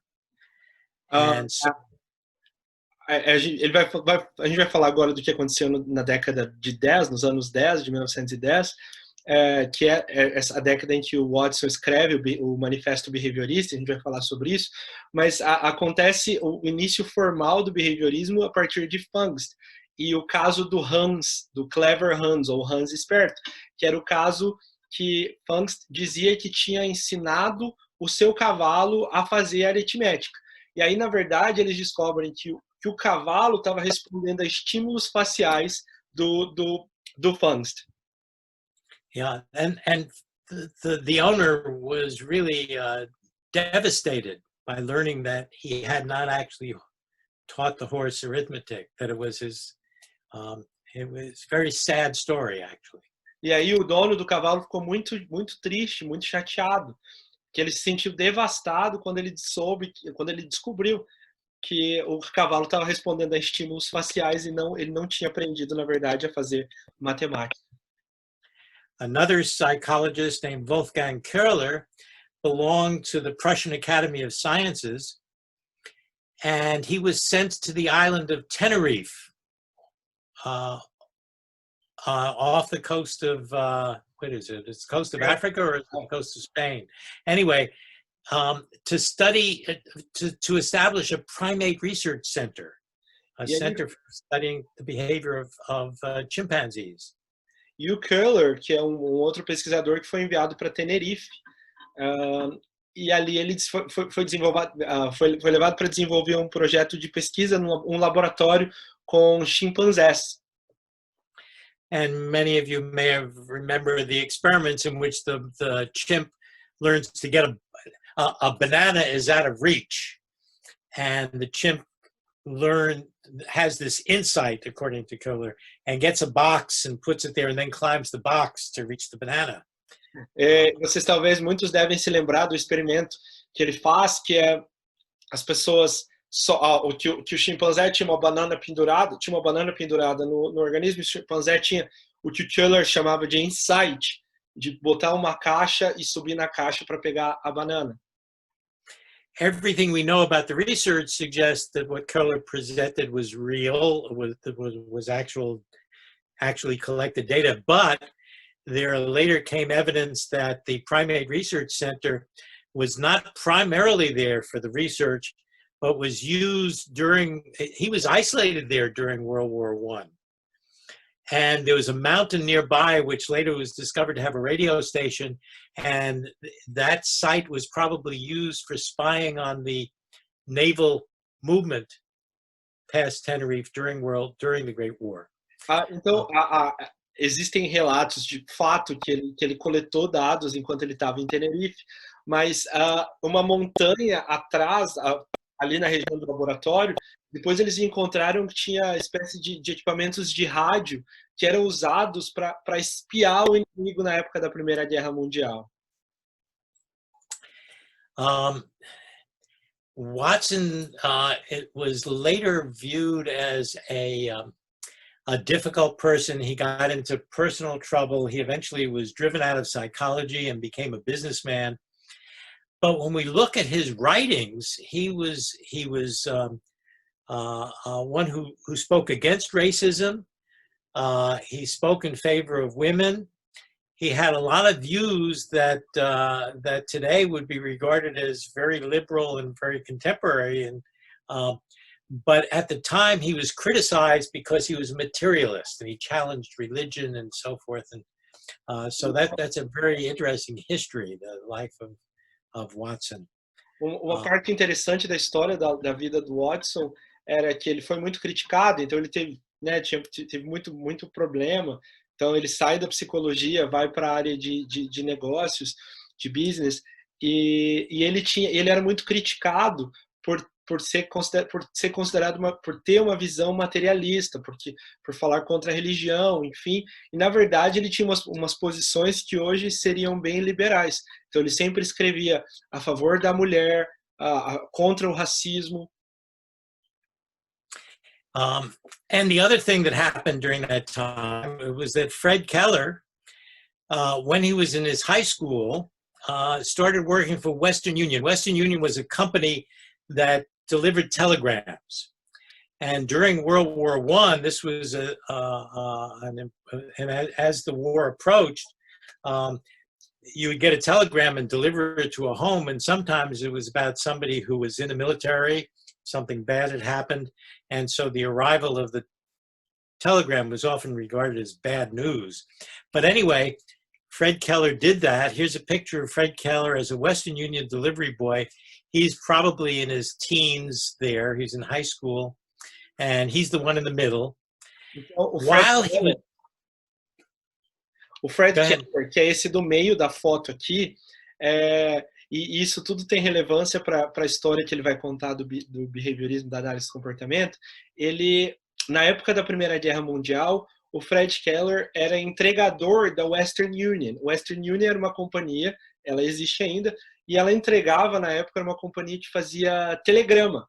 E esses telegramas vinham em código Morse. E geralmente era tido como uma coisa negativa, porque como era a época da guerra, muita gente recebia telegrama com notícias negativas. Sorry, Charles. But no, that's no problem. The thing that's important about this is that while he was doing that, when he was hanging around the station, he learned Morse code. And we will see later on that his learning Morse code was an important thing that had important consequences later. Uma coisa importante disso é que enquanto o Fred Keller estava lá de boa, na agência de Western Union onde ele trabalhava, ele aprendeu código Morse, que vai ser importante para o desenvolvimento da história que a gente vai ver mais para frente da análise de comportamento. And he was old enough that he was able to enlist. He enlisted in the U.S. Army, and did go and overseas in World War I. And he drove ammunition trucks. E aí a idade que ele tinha idade o suficiente para poder se alistar no exército. Então ele se alistou e aí ele dirigia caminhões de munição durante a Primeira Guerra. Which was a very hazardous kind of thing to do in those days. I mean, you know, the truck is filled with ammunition. If it gets hit, he writes about that experience in his autobiography. Which, for those who might be interested, his autobiography is called At My Own Pace, and it's a marvelous book. But that's a different story. Well, we're ready to move on to the 1920s. Good. Let me just finish the tense. Okay. Então ele falou, então o Fred Keller, ele dirigia caminhões de munição e era muito era uma profissão perigosa, ou era um papel perigoso na guerra, porque ele podia ser, se fosse atingido por qualquer coisa, como era um caminhão de munições, ele podia explodir. E ele faz uma recomendação, Charlie, I'm gonna type the name of the book, so At My Own Pace, right? Mm-hmm. Então esse livro, At My Own Pace, é uma autobiografia do Keller, que o Charlie teve o prazer de trabalhar e foi publicado. Então aí, At My Own Pace. Can I tell you? Can I tell about the little part that you read to me today? Sure, why not? Yeah, esse livro. You want me to read it? You want me to read it? If you want to. Ele vai ler hoje. Ele leu para mim um pedaço. Does everybody know Daisy? Everybody knows Daisy, right? Quem conhece? O pessoal conhece a Daisy lá da UFSCar. The thing ends with his diaries. Então, no final do livro tem algumas partes do diário do Fred Keller e o Charlie vai ler o final, a última coisa que ele escreveu. Rita, oi Rita, querida. A última coisa que ele escreveu no diário dele e é sobre a UFSCar. So, our last dinner in San Carlos was our best. We went with Mario and Daisy to a less pretentious but large and popular restaurant. Então, o meu último dia em São Carlos foi muito interessante. A gente foi a um restaurante menos pretensioso, mas muito popular, em São Carlos. Where we had a lambo di porco e bife, plus some other stuff. And it was good. Onde a gente comeu lombo de porco e bife. E foi muito bom. We sat until late. A gente ficou sentado até tarde. Then stopped on the way out to see one of the women at the coffee bar. E aí paramos na saída para ver uma das mulheres que estava no bar de café, na parte de café. Who knew us at Brasília. Que conhecia a gente de Brasília. And then we walked home. E aí daí nós fomos para casa, andamos até em casa. Essa é a última coisa que o Fred Keller escreveu no diário dele, e o Charlie teve o privilégio de poder relatar isso e compilar, e a editora do livro dele resolveu publicar também o At My Own Pace, que é a autobiografia do Keller. That's beautiful, Charlie. Thanks for sharing. Of course. But now we've got to move along because we've got a lot of time to cover still. So this is really just doing highlights, you see, and what the problem is that the further we go, the more things there are to talk about, because in each decade there are more and more things happening. So I got to move quickly. Okay, so a gente vai continuar aqui porque vai in the world around the 1920s. Então a gente vai continuar porque vai acontecendo muita coisa. E agora vai começar a acontecer mais coisa ainda, então a gente tem mais coisa para cobrir. Charlie, let me just tell you one thing. If you want, it's really up to you. We can extend, we can set a third day to conclude. So really don't worry. Let's see where we go. Yeah. Sure. Okay, so for example, among the things that happened was the 19th American Amendment in the United States to the American Constitution. The U.S. Constitution granted American women the right to vote. That happened again fairly recently, the 1920s, not that long ago, just about 100 years ago. Now, we talked about Galileo and Copernicus and Kepler and the Earth now going around the sun, and that bothered people then. But think of what Hubble has done. Hubble, and by the way, we now know that Hubble was able to do what he did because he had a lot of women who were observers and taking data in the observatories who only recently are getting credit for the role they played in Hubble's discoveries. But Hubble sees these smudges way out there, and it turns out that they are other galaxies like our own galaxy, filled each one with billions of stars in it. And now there are billions of galaxies, and you know, the universe is not this one little solar system with planets going around it. We're in a very, very big place, okay? And so that is changing the way we humans see ourselves as parts of the universe. Então, no início da década de 20, a gente já vê, imagina Copérnico, naquela época, quando ele já tinha um monte de problemas de dizer não, a Terra gira em torno do Sol. Aqui nos Estados Unidos, as mulheres começam a ter o direito de votar, de novo, muito recente, e aí o Edwin Hubble cria o primeiro satélite que é capaz de ir e começa a mostrar para a gente que, na verdade, a gente faz parte de um sistema que não é só... que existe muito mais. Existem galáxias com vários sistemas, com várias estrelas, e isso é muito mais complexo do que a gente imagina. E o Hubble só conseguiu fazer todo esse trabalho que conseguiu, e só hoje a gente está conseguindo saber disso, porque tinham mulheres que ficavam observando e anotando os dados. Só hoje essas mulheres estão começando a ter crédito por todo esse trabalho que elas tiveram com o Hubble. Okay. Actually, maybe if we're going to keep on going for a while, we ought to take a 5-minute break. Does anybody else need a break? Sure, I do. Okay, let's take a Pessoal, nós vamos fazer just a few minutes and then sure, yeah, I'll just pee real quick and come back. Just one question, Charlie. Yeah. Because so we have some people asking here, how long do you think this is going to go to? How long would you like to continue for? I think we should not go past 8. Okay. Então, pessoal, nós vamos... The end of this hour then. Sorry? Okay? The end of this hour. I have a little after 7, so sure. We'll finish by 8. Okay? Thank you. All right. Let them know. Pessoal, nós vamos fazer um intervalinho de 5 minutos. Eu não vou pedir para o Charles Catania parar de falar quando ele está tão empolgado, tão feliz em compartilhar com a gente de maneira gratuita. Então, só primeiro lembrando, isso é gratuito. Então, nós vamos fazer um intervalo de 5 minutos. A gente vai fazer hoje até às 8 horas. E hoje a gente vai até às 8, então a gente encerra dia 19. A gente vai para a segunda parte. E se for preciso, a gente marca um terceiro. E quem tiver disponível, vem. Só uma coisa aqui, pessoal.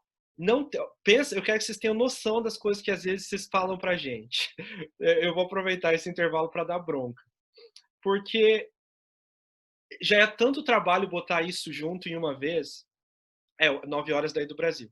E aí, quando vocês pegam e sugerem pra gente alguma coisa do tipo, cria 2 links diferentes, uma pessoa que fala inglês acompanha, quem não precisa acompanha o outro, o jeito que a gente ouve isso é um jeito muito ofensivo, porque é quando vocês estarem desconsiderando o trabalho inteiro que acontece. Eu tenho a minha defesa do doutorado sexta-feira acontecendo. Hoje eu consegui praticamente só focar nisso. Então, tá bom. So, should I pick up and start going again, or yeah. ready? Or? Estão prontos? Okay. De novo, gente? Okay, so we just did Hubble, and we already talked a little bit about the modern synthesis in biology, where the genetic stuff brought Darwinism back. But of course, there were the other major economic events. The Wall Street crash of 1929 was the start of the Great Depression, which was a worldwide event. We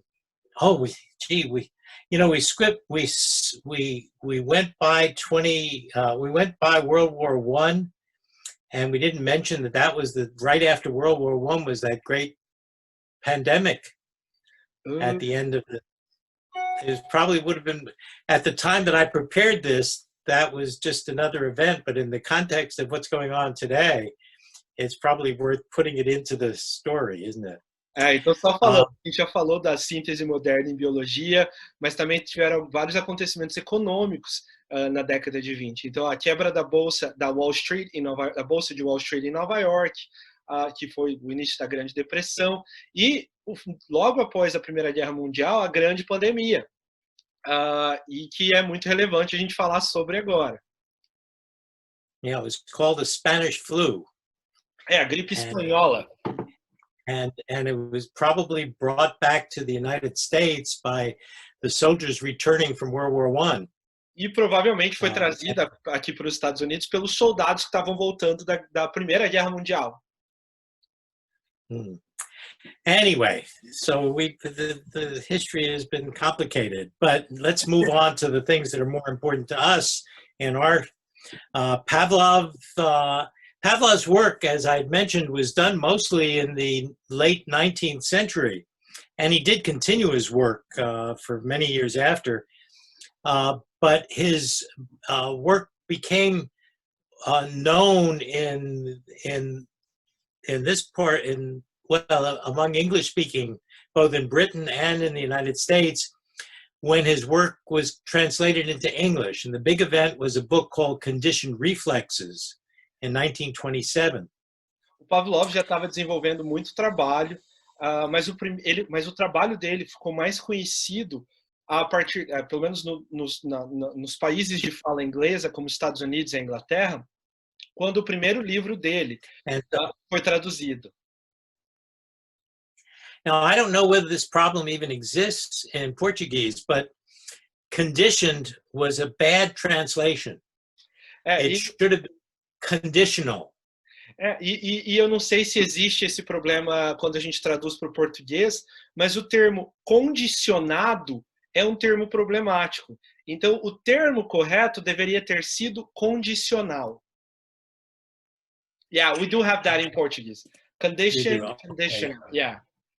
Yeah, and so that has created all sorts of problems. I am still troubled that people talk about operant conditioning. Eu ainda, isso gerou todos os tipos de problemas. I would like that to be obsolete. E isso me gera problemas pessoais quando eu ouço as pessoas falando sobre condicionamento, about conditioned reflex. Is that what you said? Conditioning, operant, people that talk. As pessoas operant conditioning was an expression. Sobre condicionamento, operante condicionado. Essa é uma expressão que eu não gosto, que tem que acabar. I shouldn't have even let you say it. Eu não devia nem deixar você traduzir. Yeah, you're right.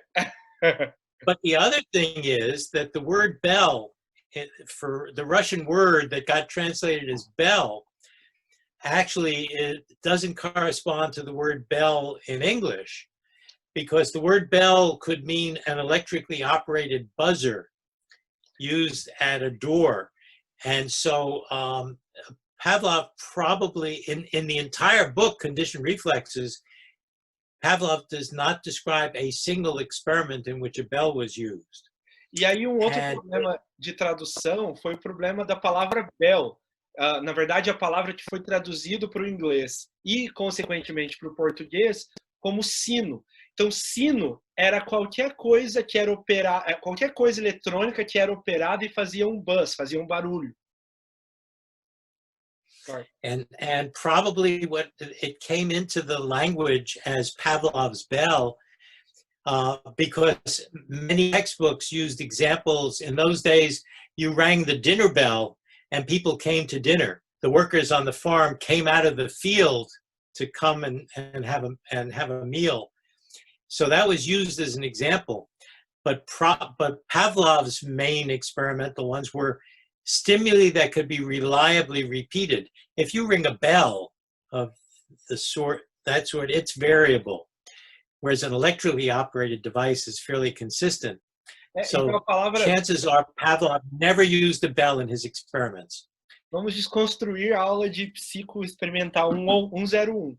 É muito provável que o Pavlov nunca tenha usado um sino para os experimentos. O sino era usado, o sino de fazer barulho, era usado para chamar os trabalhadores do campo para casa, para comida. Só que o sino, ele produz um barulho que ele é inconsistente. Então, ele precisa ser feito todas as vezes da mesma forma para emitir o mesmo tipo de estímulo, o que é praticamente impossível. Então, é muito provável, e aí o Pavlov, ao longo de todo o seu trabalho, ele não descreve a palavra sino. É muito provável que o que ele tenha usado é um aparelho eletrônico que, quando era apertado, produzia o mesmo tipo de barulho, o mesmo tipo de estímulo. Awesome, Charlie. I will have something to say in a moment about have more to say in a moment. But anyway, the other things that were happening in the 1920s were that in psychology, it was a time when people had their theories of learning, and some of them were more mathematically based than others. There were, in particular, three major theorists. One was Clark Hull, who was somewhat senior to Skinner, and who had a lot of research going on in his theory of learning. Another named Guthrie, and a third named Tolman, who had a sort of cognitively oriented theory. Those became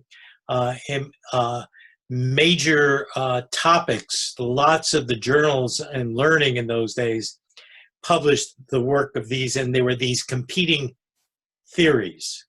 And Skinner then later had his name added to that group. Então, existia aí nessa época da década de 20, alguns psicólogos trabalhando com aprendizagem. Então, o Hull, o Guthrie e o Tolman. O Hull, ele foi anterior a Skinner, e aí, logo depois, Skinner seria encaixado dentro desse grupo de teóricos da aprendizagem. Then there is someone that there are a few people who really think of another psychologist named J.R. Cantor, who was at Minnesota at one point and who Skinner was in the department with for a while. He created something that people called interbehaviorism. And I mention it just because he has been influential over some time. I don't have much to say about him right now, though, but I think he's worth knowing the name at least. Now, one of the things about... Oh, good. Do you want to... Sure. Yeah. Outro psicólogo que surge nesse contexto é o J.R. Cantor. E ele surge com esse tema de interbehaviorista. Eu não tenho muito para falar dele agora, mas é só para saberem que dentro desse contexto também surge um outro psicólogo com esse termo de interbehaviorista. Now, one of the things that influenced all of these learning theories was that the theories seemed to have a structure that was like physical theories in physics with laws. And from laws, you were supposed to derive things. And so in a way, the model for science was the way physicists did science, not the way biologists did science. E aí, nesse contexto, começa a existir um certo movimento dessa criação de leis para se fazer ciência, ou de entender a ciência a partir de leis. E aí, o modelo de ciência, então, ele se torna um modelo mais físico, mais baseado na física e não na biologia. And that will become important to us when we get to the 1950s and 60s. Isso vai se tornar importante quando a gente chegar nos anos 50, 60. Charlie, I don't know. I feel that there's something in your camera, in your computer camera, in the corner. Does it? I don't see anything. Oh, it's all right then. No, don't worry. We can still see you. It's just like there's a shade on the top, but it's. You mean the picture of me? Yeah. It seems to me that there's something in your camera, but it's all right. You're fine. No, you're. Oh, sorry. That's not the shade in the window. Sorry, Charlie. Okay. Sorry.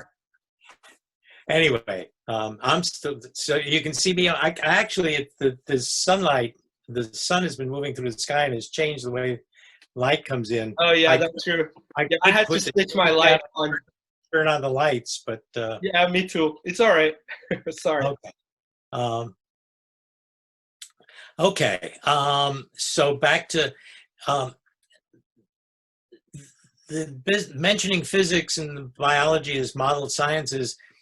The philosophy of science in those days was one called logical positivism, in which the philosophers were talking about how science ought to be done.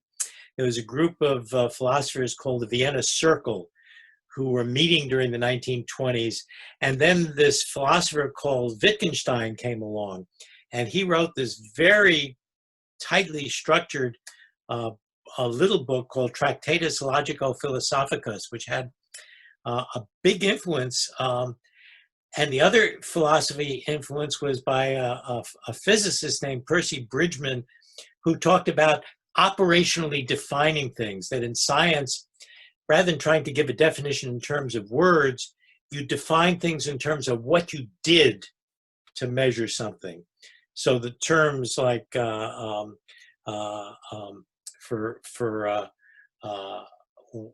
gravity and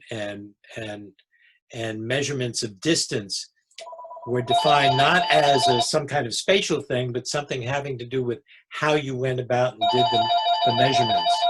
I'm going to have to leave that. If you want, we can, I don't know, if you want to take a break to take it. No, it's okay. It's okay. My wife picked it up. All right. It's fine. Então, aí nesse mesmo contexto onde a física era tida como modelo de ciência, surge um grupo do Círculo de Viena, um grupo de filósofos, falando sobre positivismo lógico. E aí um filósofo austríaco, Wittgenstein, ele escreve esse tratado de filosofia, de lógica da filosofia, e também o Bridgman, ele surge como uma defesa de uma definição operacional. Ou seja, ao invés de definir com palavras, ou com uma palavra específica, definia-se com o que você fez para medir tal coisa. And then, Charlie, you were talking about gravity, like how you would define not by words, but by what you did. Yeah, distance and length is probably a better one to use, because the way you measure the distance to the nearest star or the nearest galaxy is very different from the way you measure something right here in front of you by using a ruler and putting it down. And that's very different from trying to measure the dimensions of something that you're looking at under a microscope or even an electron microscope. And so Bridgman was confronting the problem that each of these is a different kind of measurement, and how do you make them all consistent when you do such different things to make the measurements? So, and this was highly influential in psychology, because psychology then later adopted the operational definition. Well, what's a personality? Well, it's the measure you get on this kind of a test. And that's important to us, and I give you this much information about it now because Skinner had to confront this in one of his most important papers called The Operational Analysis of Psychological Terms, which was published in 1945, and we'll come back to that later. This is sort of a prelude to that. Let me last point, close this out, and then I'll let you translate the whole work. The other thing that was happening in the 20s was that symptoms that resembled the classification of autism began to be described in neurological and psychiatric journals. So we get the beginnings of a move toward autism becoming seen as some kind of unitary thing in psychiatry. And all of that's happening during the 20s. While you translate, I'm going across the room to fix something. Go ahead, no problem. Take your time, Charlie. Eu vou tentar resumir aqui, foi bastante coisa. Então, o Bridgman, o que ele faz é defender ou falar sobre a importância de uma definição operacionalizada. E aí o Skinner vai escrever um texto sobre isso em 1945, a operacionalização dos termos psicológicos, que empresta bastante do Bridgman. Então, por exemplo, o que o Bridgman dizia era: é importante a gente definir os conceitos não por palavras, mas pelo que ele mede. E aí ele deu o exemplo de distância. Então, se eu medir a distância de onde eu estou aqui até a janela, até a televisão, é um tipo de medida. É um tipo de jeito de medir. Mas se eu meço a distância do planeta Terra para a Lua, é uma distância totalmente diferente. Eu não posso usar os mesmos termos para definir. E daí isso vai ser muito importante no futuro da psicologia. Quando eu falo, por exemplo, sobre personalidade. O que é personalidade? Então personalidade é o que eu meço a partir de determinado instrumento. E aí, como eu disse, o Skinner vai falar isso lá em 1945, com o texto de operacionalização dos termos psicológicos. Uau! There's a little bit of sunlight coming through in a place that I can can't. see you. It's like there's like a shadow, not a shadow, like the sunlight. It's all right. Okay, it'll disappear in a little bit as the sun moves, and it's just coming through a little slot that I can't figure out a way to block it. Oh, it's all. I mean, if it's not in your eyes, it's all right. You're enlightened, Charlie. That's you know. Okay. It's not a halo. It's not a halo. Ele disse que tá vindo um raio de sol na cabeça dele. Eu disse assim, se não estiver tampando a vista dele, tudo bem, porque é que ele é iluminado. Ele falou, mas não é uma auréola. Auréola? I don't know how you say halo in Portuguese, so sorry. Oh, okay. Not halo. Okay. I may have said something different. Okay, no problem. It's all right. So now the other thing that happens in the 1920s is B.F. Skinner decides to go to Harvard as a student in psychology, a graduate student. He goes there in the fall of 1928. And the person already there is Fred Keller, who is a graduate student at that point and somewhat senior to Skinner. And they become friends right away. And Keller takes Skinner under his wing and starts teaching him the ropes of being a graduate student. And so that's the beginning of a lifelong relationship between the two of them. Aí no início, na década de 20, o Skinner vai para Harvard e ali ele conhece o Fred Keller, que já estava na universidade. E ali começa uma longa história de amizade, de parceria, porque o Fred Keller meio que abraça o Skinner e traz o Skinner para perto dele. The other thing that happens toward the end of that year is Pavlov comes to the United States to the International Congress of Physiology, which is held at Harvard Medical School. And he delivers a presidential address there. He delivers it in German. Skinner managed to attend that event. And he got in free because he agreed to show the slides for some other from other presentations. They had these old big slide projectors in which slides, and after all, we talk about this as a slide, what you're looking at on the screen.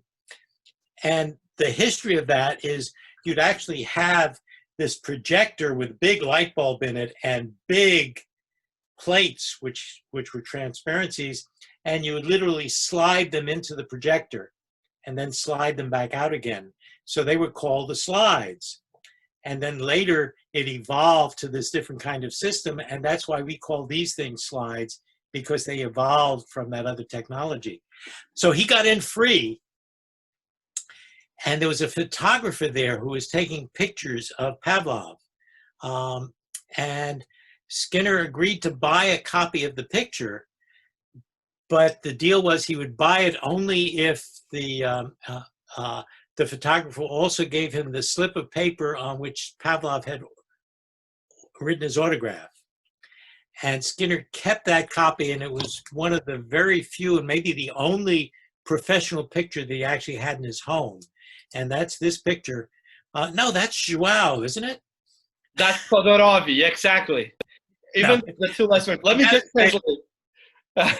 So, e aí no verão de 1929, o Pavlov vem para Harvard e ele dá uma palestra num congresso de fisiologia da Faculdade de Medicina da Harvard e ele dá a palestra em inglês, é como se fosse o discurso de inauguração do congresso, e o Skinner, que era um aluno de graduação na época, ele consegue entrar para assistir a palestra porque ele concorda. Na verdade, o Skinner era um monitorzão de graduação. Ele vai trabalhar no congresso e ele fica responsável por trocar os slides da palestra do Pavlov. E os slides, então o nome, a palavra slide vem do inglês slide, que é escorregar. Então era uma espécie de projetor com uma luz e uma transparência, e aí colocava o slide e colocava a transparência ali e usava esse slide para tirava, então escorregava e trocava. Então o Skinner ele só assistiu a palestra do Pavlov porque ele estava trabalhando como monitor do congresso. mais uma vez, obrigado para as monitoras do Psicologia no Sofá. E o Skinner, a única foto oficial que o Skinner, ou foto profissional que o Skinner tinha na casa dele, era uma foto que o Pavlov, monitor é cultura, era uma foto que o Pavlov, que o fotógrafo oficial do Congresso tirou do Pavlov. Mas o Skinner só concordou em comprar a foto do Pavlov, desse fotógrafo, se o fotógrafo desse para ele a assinatura do Pavlov no papel. Então, essa foto que vocês estão vendo aqui é a foto oficial do Congresso daqui da Escola de Medicina da Harvard, com o autógrafo do Pavlov que o Skinner conseguiu porque ele meio que fez uma negociação ali com o fotógrafo oficial do evento. Charlie, I love when you bring these backdoor stories. It's awesome. Okay, let's see if I can do this. Can you see the there? Picture? This is my copy of that. This is the Julie Vargas still has the original, but I was able to get a copy. This is a copy of that same picture. And Então, this is a picture of Skinner, of course. Ali na parede dele tem a foto, ali em cima é uma cópia dessa foto que tem. Where did you say that the original picture is? Well, it's at Julie Vargas, Skinner's daughter, now lives in what was the house on Oldie Road. Here. Where Skinner lived, in Cambridge, Massachusetts. Oh my and God. I'm pretty sure that's where the picture still is. Então ele está dizendo que aquela ali é uma cópia da foto e a foto original tá com a Julie Vargas, que é filha do Skinner, aqui em Cambridge. Então são meus vizinhos. I'm gonna go knock at the door, ask for some coffee or sugar. Okay. Do you know how one restores a slide that was marked as being one to be skipped? I think you can click on it. Just click on it. Yeah. There you go. Okay. Now this is a picture I maybe shouldn't be showing, but this is Pavlov bathing in the Neva. He was naked? Yeah. Of course, he went swimming in the river. He went swimming all year round. Então, essa aqui é uma foto do Pavlov but I can't show much of that. But this is Pavlov taught in what was in St. Petersburg, Petrograd, actually, back in the old days. And then it became St. Petersburg. Then it became Leningrad. And then the name went back to St. Petersburg. I visited Leningrad just after the Soviet system fell. That's actually me right there. Então esse aqui na foto sou eu, Charles. That's Pavlov. The sign there above me is it says Pavlov in Cyrillic, and that's the Department of Physiology was in that building. You can also visit Pavlov's apartments, which is where he lived. And this is a picture in Pavlov's apartments. There was a bell at his desk. There was a what? A bell at Pavlov's desk, but it was the one in which you'd summon the servants. Oh, okay. So if you wanted to get somebody to come and take care of you and deliver something, bring your tea or whatever, you'd ring the bell and summon the servants. So this is a picture. Can you just put the previous picture again, please? This one? Yeah.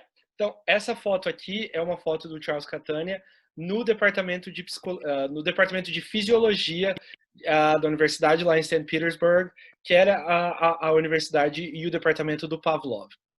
E aqui, the next picture, please. E essa próxima foto thanks, Charles. É a foto da casa do Pavlov. E aí ele disse que na mesa do Pavlov tinha um sino, um bell, mas que esse sino era um sino daqueles que chamava os funcionários ou as pessoas que trabalhavam na casa para trazer um chá ou quando precisava de alguma coisa, mas possivelmente não o sino que ele usou para pesquisa. Thanks, Charlie. Okay, and in his apartments, there were guest books, and you could flip through the pages of the guest books going back quite a ways. So if you go back far enough, Skinner visited there and signed the guest book. A number of American psychologists had visited there and signed the guest book. So it's kind of nice to be. Sure. Did you sign it? Oh, absolutely. Então, na casa do Pavlov também tinha um livro um livro de assinatura onde as pessoas que iam visitar assinavam. E aí é interessante olhar que tem muitos psicólogos lá na lista de assinatura. O Skinner, por exemplo, o próprio Charles Catania também assinou lá. And this is the Russian Physiological Journal, named after Sechenov. That's in the Cyrillic there. This was the 150th anniversary issue of that journal. That journal was founded by Pavlov, and this was his 150th anniversary. And because of that visit that I made, Vic Ladies and I had a paper in that issue of that journal. Então esse In Russian, translated into Russian. We wrote it in English. Oh, okay. I mean, I wouldn't be surprised if you said you wrote in Russian, but no. Então essa it was nice because Vic, the name Ladies it came from the Russian, so Vic had Russian ancestry too, but from a different part of Russia. But okay. Could he speak Russian as well? No, no. He was born in the United States, so okay. But his family came over around the time of the Russian Revolution. Ok. Então, essa aqui é uma versão comemorativa. Na verdade, é uma versão do journal, do periódico que foi fundado por Pavlov. E esse aqui foi um número que eles publicaram sobre o Sechenov, que é aquele que trabalhou com Pavlov, trabalhou com ele e com relação a reflexos. E o Charles Catania e o Victor Ladies, que é de família russa, é de origem russa, mas não fala russo, porque nasceu nos Estados Unidos, eles têm um paper publicado em russo nesse periódico. It was entitled Pavlov and Skinner, Two Lives in Science. I'm sorry, what was it entitled? Pavlov, the title of our article in English. Yeah, what was it? Pavlov and Skinner, Two Lives in Science. And we wrote parallel stories for the Russian audience about what each of them did, which is nice because now they know something about Skinner. Awesome. O título do artigo foi Pavlov e Skinner, o Skinner e Pavlov. I'm sorry, I forgot the title again. It's Skinner and Two Lives in Science. E o título do artigo, então, Skinner e Pavlov, Duas Vidas na Ciência. E foi legal porque eles colocaram o outline dos dois juntos, do Skinner e do Pavlov, e hoje eles sabem quem foi Skinner. Okay, so, and now just to fill in some of the history, these are pictures of those learning theorists. This is Clark Hull, Edward R. Guthrie, Tolman. Teóricos da aprendizagem. And these are the pictures of some of the people in the Vienna Circle, of whom today probably Ludwig Wittgenstein is the most important and the best known. You may not have even heard of the others, but they were this group of people were really very important in the 20s in establishing what was supposed to be an objective philosophy of science. Essa foto, então tem alguns os filósofos do Círculo de Viena, e de todos aqui, possivelmente o mais conhecido é o Wittgenstein, e esse grupo aqui tem um papel muito importante no desenvolvimento da ciência como a gente conhece no século XX, por esse movimento do positivismo lógico. So now we get into the 1930s. Okay, and here's the context for some of that. I'm going to try to at least finish up this decade before we quit. Sure, thank you. So Keller and Skinner both get their PhDs at Harvard. In the meantime, Hitler is coming to power in Germany, and the war is beginning to seem like a likely thing. We're talking about 1930s, so by the end of it, Hitler invades Poland in 1939. So the war has begun, even though Britain stays out of the war, and people don't come to aid Poland. Russia, in fact, invades Poland from the other side. So, in fact, in 1939,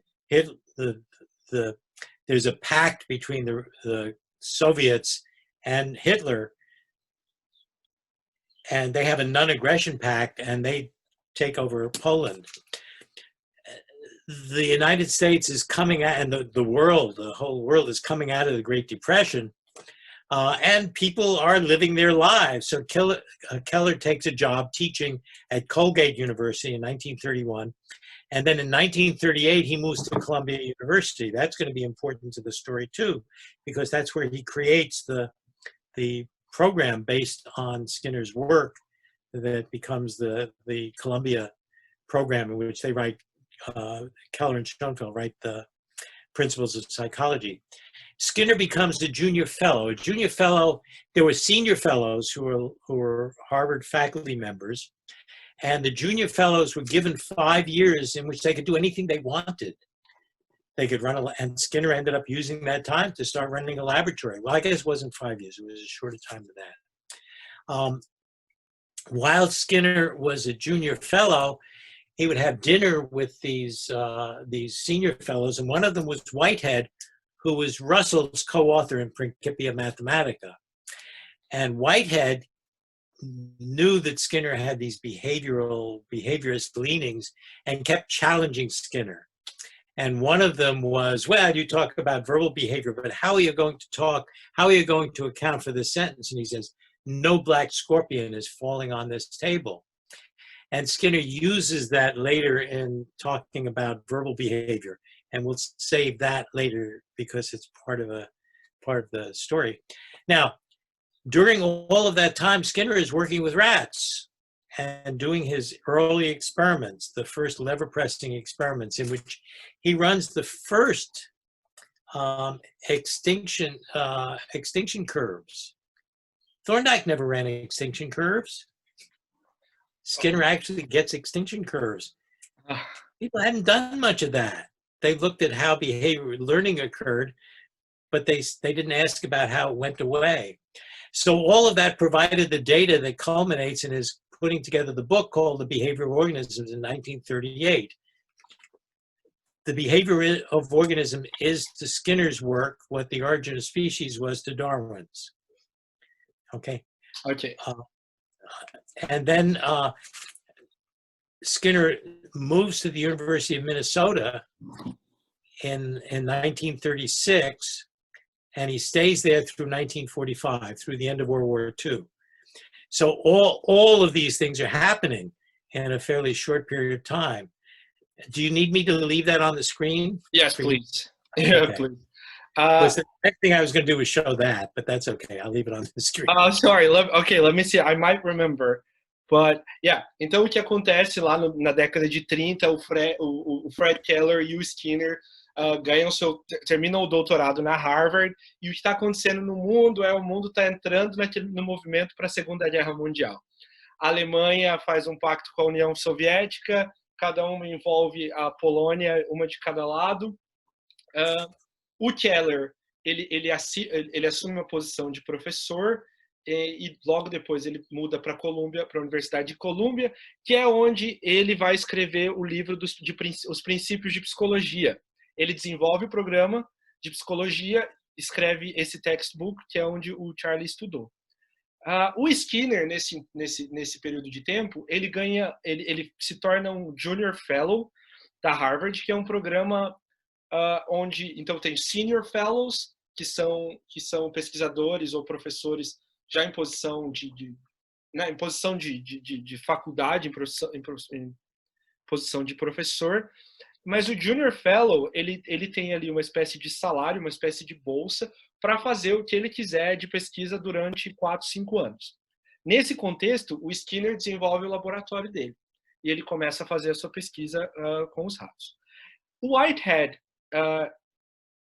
was a senior fellow, right? Yes. E aí o Whitehead era um senior fellow, ou seja, ele já estava nesse grau de professor.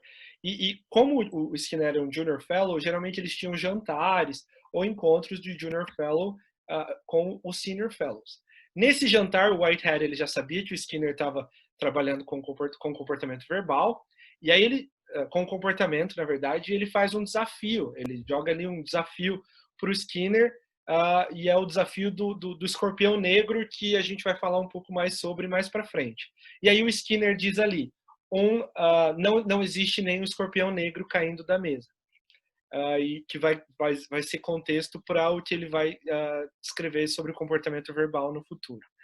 Aqui, o Skinner começa ele começa a ver sobre uma curva de extinção, e isso vai criar, vai ser o pano de fundo para o livro mais importante do Skinner, que seria o que o Charlie chamou de o equivalente à origem das espécies, que seria esse livro de Skinner de 1938, que é o comportamento dos organismos. Depois, então, ele se muda daqui de Cambridge para a Universidade de Minnesota, onde ele fica até 1945, que é quando acaba a Segunda Guerra Mundial.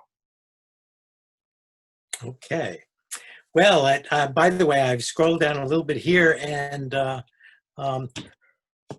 we should be able, this is the 1940s down there. I think we're going to be able to do this. So here's a picture of Keller and Skinner back in the days when they were a good bit younger. I have not been able to identify the exact date, but and this is esses dois ali em cima eram Fred Keller e o Skinner. Na época, não dá para saber a data, mas eram os dois na foto. Yeah, people who are really good about haircuts and clothing style could probably figure out just about when it was. And this is the cover page, the title page of the Behavioral Organisms in 1938, and that's an autographed copy. So, is that yours? Yes. E essa é a cópia do Charlie, que ele tem do livro O Comportamento dos Organismos, autografado pelo Skinner. Essa é a edição original. I'm keeping it. Oh, what? I'm keeping it. Come on, no drawing. I thought you were going to draw or send it to me.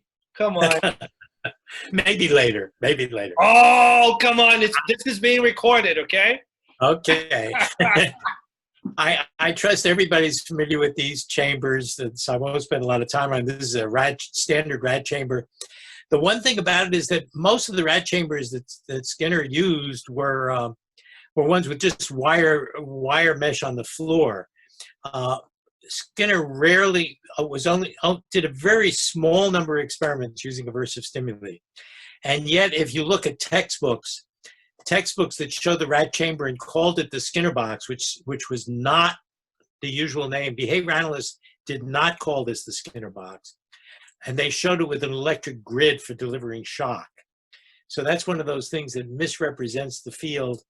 And one of the things I will do later on as we get into other topics is talk about the many, many ways in which things that behavior analysts did got misrepresented in many ways in introductory psychology texts, in the general news media. Fake news did not start very recently. Fake news has been around for a long time. Então aqui, so as I say here, if someone called either one a Skinner box, it was reasonable to bet the person did not have much background in behavior analysis. And I see you got that translated there, although it's kind of small. Whoops, yeah, I'm sorry. No, but maybe I should just say, because yes, go ahead. Então, é muito interessante aqui, são essas caixas experimentais que eram conhecidas, ou são conhecidas como caixa de Skinner. E todas as fotos, ou todos os textbooks falando sobre análise do comportamento, eles trazem essas caixas com a parte de metal embaixo, mas, na verdade, pouquíssimos experimentos do Skinner, ele usava choque. Então, e na verdade, isso é uma das grandes representações erradas, ou uma das muitas representações erradas que se tem da análise do comportamento em outros campos. O Skinner não gostava que chamassem essa caixa de Skinner. E mais para frente ele vai dar aqui alguns contextos de outros, algumas coisas de outros contextos em que a análise do comportamento foi, segundo ele, mal representada. Como é o caso dessas caixas experimentais com choque, que era pouquíssimas vezes que Skinner usou. Okay. Can I assume that most people are familiar with the cumulative recorder? É possível assumir que a maior parte das pessoas aqui conhecem esse registrador cumulativo de respostas cumulativas. Yes. Okay, good. Now the cumulative recorder originated the way that there used to be this device called a chimograph, which was a drum, and it was sometimes called a smoked drum, because you would get a piece of paper, and you would hold it over a flame so it got covered with soot, covered with carbon. And then you would tape it to the drum, and then you'd have a needle, and the drum would turn, and it would scratch a record on the drum. And those used to be used for things like recording the movement of the frog's leg when Galvani studied, although Galvani didn't have anything quite that sophisticated. Skinner used that kind of a thing in his earliest records. Each record was made with one of these drums that gradually turned, the motor drove it, and a pen would then scratch out the record on this thing. And Skinner first did this because as the drum went around, the pen moved across, and then and he arranged it so that each response made this pen move a little bit, and he created the first cumulative records. And I can show you what this looks like, because this is one of Skinner's old records, shellacked over and preserved. These are the records that went into those early papers, and Skinner had a collection of them. And I've already told you, Meirana, how you have to be very lucky about your timing. Because for a brief period of time, Skinner gave to everybody who worked in the lab, in the pigeon lab, wrote out a doctor of cumulative recording. And this is my DCR. That's my name, and that's Skinner's signature. But this was one of Skinner's original records, and you see the cumulative record here, and he actually drew this line on it to show how steady that rate was. And these are the individual responses, and these were also at the top an event pen. And he presented these to some of his students for a period of maybe over 3 to 4 years. I think there may be a half a dozen people who have DCRs. Let me just... Então, ele explicou... You gotta be lucky. You just gotta be lucky. Yeah, right? That's timing. Timing is perfect. Então ele explicou como funcionava. Esse papel, ele era colocado no fogo. Então aquilo ali que a gente está vendo é marca de carbono mesmo. E aí a caneta ia marcando conforme ia tendo as respostas. E aí uma história que eu achei muito interessante, o Skinner, então às vezes o Skinner deu para umas 6, 7 pessoas no laboratório de pombos aqui na Harvard, uma marcação do paper original. E aí você tem ali aquelas marcações, e o Skinner colocou ali, Charles Catania, doutor de registro cumulativo, e assinou o BF Skinner ali. Então deve ter uns 6 doutores de registro cumulativo no mundo que foram feitos a partir dessa brincadeira do Skinner com eles no laboratório de pombos na Harvard. And I know I'm sort of showing off, but really the whole point of this, though, is to show you what this kind of thing looks like. These were the sorts of records that got put together to create the behavior of organisms, to create many papers in the 1930s. E eu sei que eu posso estar me achando um pouco, diz ele, mas esse aqui, o objetivo é mostrar que esse foi uma série de registros que ele usou para escrever os seus primeiros papers e para escrever o livro de 38, a origem... Behaviors, a origem de comportamentos. Yeah, I think it's really nice to see what this original stuff looked like. It is. We appreciate it. Ele está dizendo, é muito legal ver esse tipo de coisa, né? E sim, a gente gosta, comportamentos dos organismos. Yeah, so Skinner during this time is putting together stimulus control, extinction, establishing operations. All of these things are in the behavior of organisms. But there were still a lot of issues that came up along the way. So, for example, the generic nature of stimulus and response classes, which you've got here. Do you want to say that? Or sure. Então, nesse primeiro material do Skinner, em 38, ele já começa a abordar bastante coisa sobre como, por exemplo, equivalência de estímulos, operações estabelecedoras. I don't know if you said that actually. By generic, we mean that they are not individual responses, they are classes of responses. Mas ainda tinha vários problemas surgindo ali, que era, por exemplo, a natureza genérica das classes de estímulos, ou seja, que eles não eram uma resposta, mas classes de respostas. These classes are to us as species were to Darwin. E as classes são para nós o que espécies eram para Darwin. And then there was the problems of the language of conditioning, and I'm going to say a little bit more about that in the next slide. There was trying to figure out how we should talk about the relationship between respondent behavior, the kinds of things that Pavlov studied, and operant behavior. Então, aí também ele ainda tinha esses problemas a serem resolvidos, como, por exemplo, a linguagem com relação ao condicionamento, que a gente vai falar um pouco mais para frente depois. Também a questão do comportamento respondente com comportamento operante, ou seja, o comportamento respondente, que era aquilo que Pavlov observava, e a relação entre o comportamento operante, o comportamento aprendido. And so there were terms like reflexes, pseudo-reflexes. They would do things like move the animal's limb and do something with it to see if that created learning, all kinds of things. It took a long time to get to what we later called the free operant. Aí trabalhavam com reflexos, pseudo-reflexos, eles moviam as pernas dos animais para ver como aquilo afetava o reflexo. Então levou muito para até chegar no termo operante livre.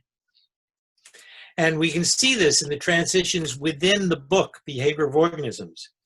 Because if you start looking at it, you see that he put together, he would pull out a journal article and then weave it into the text without making it all consistent language throughout the book.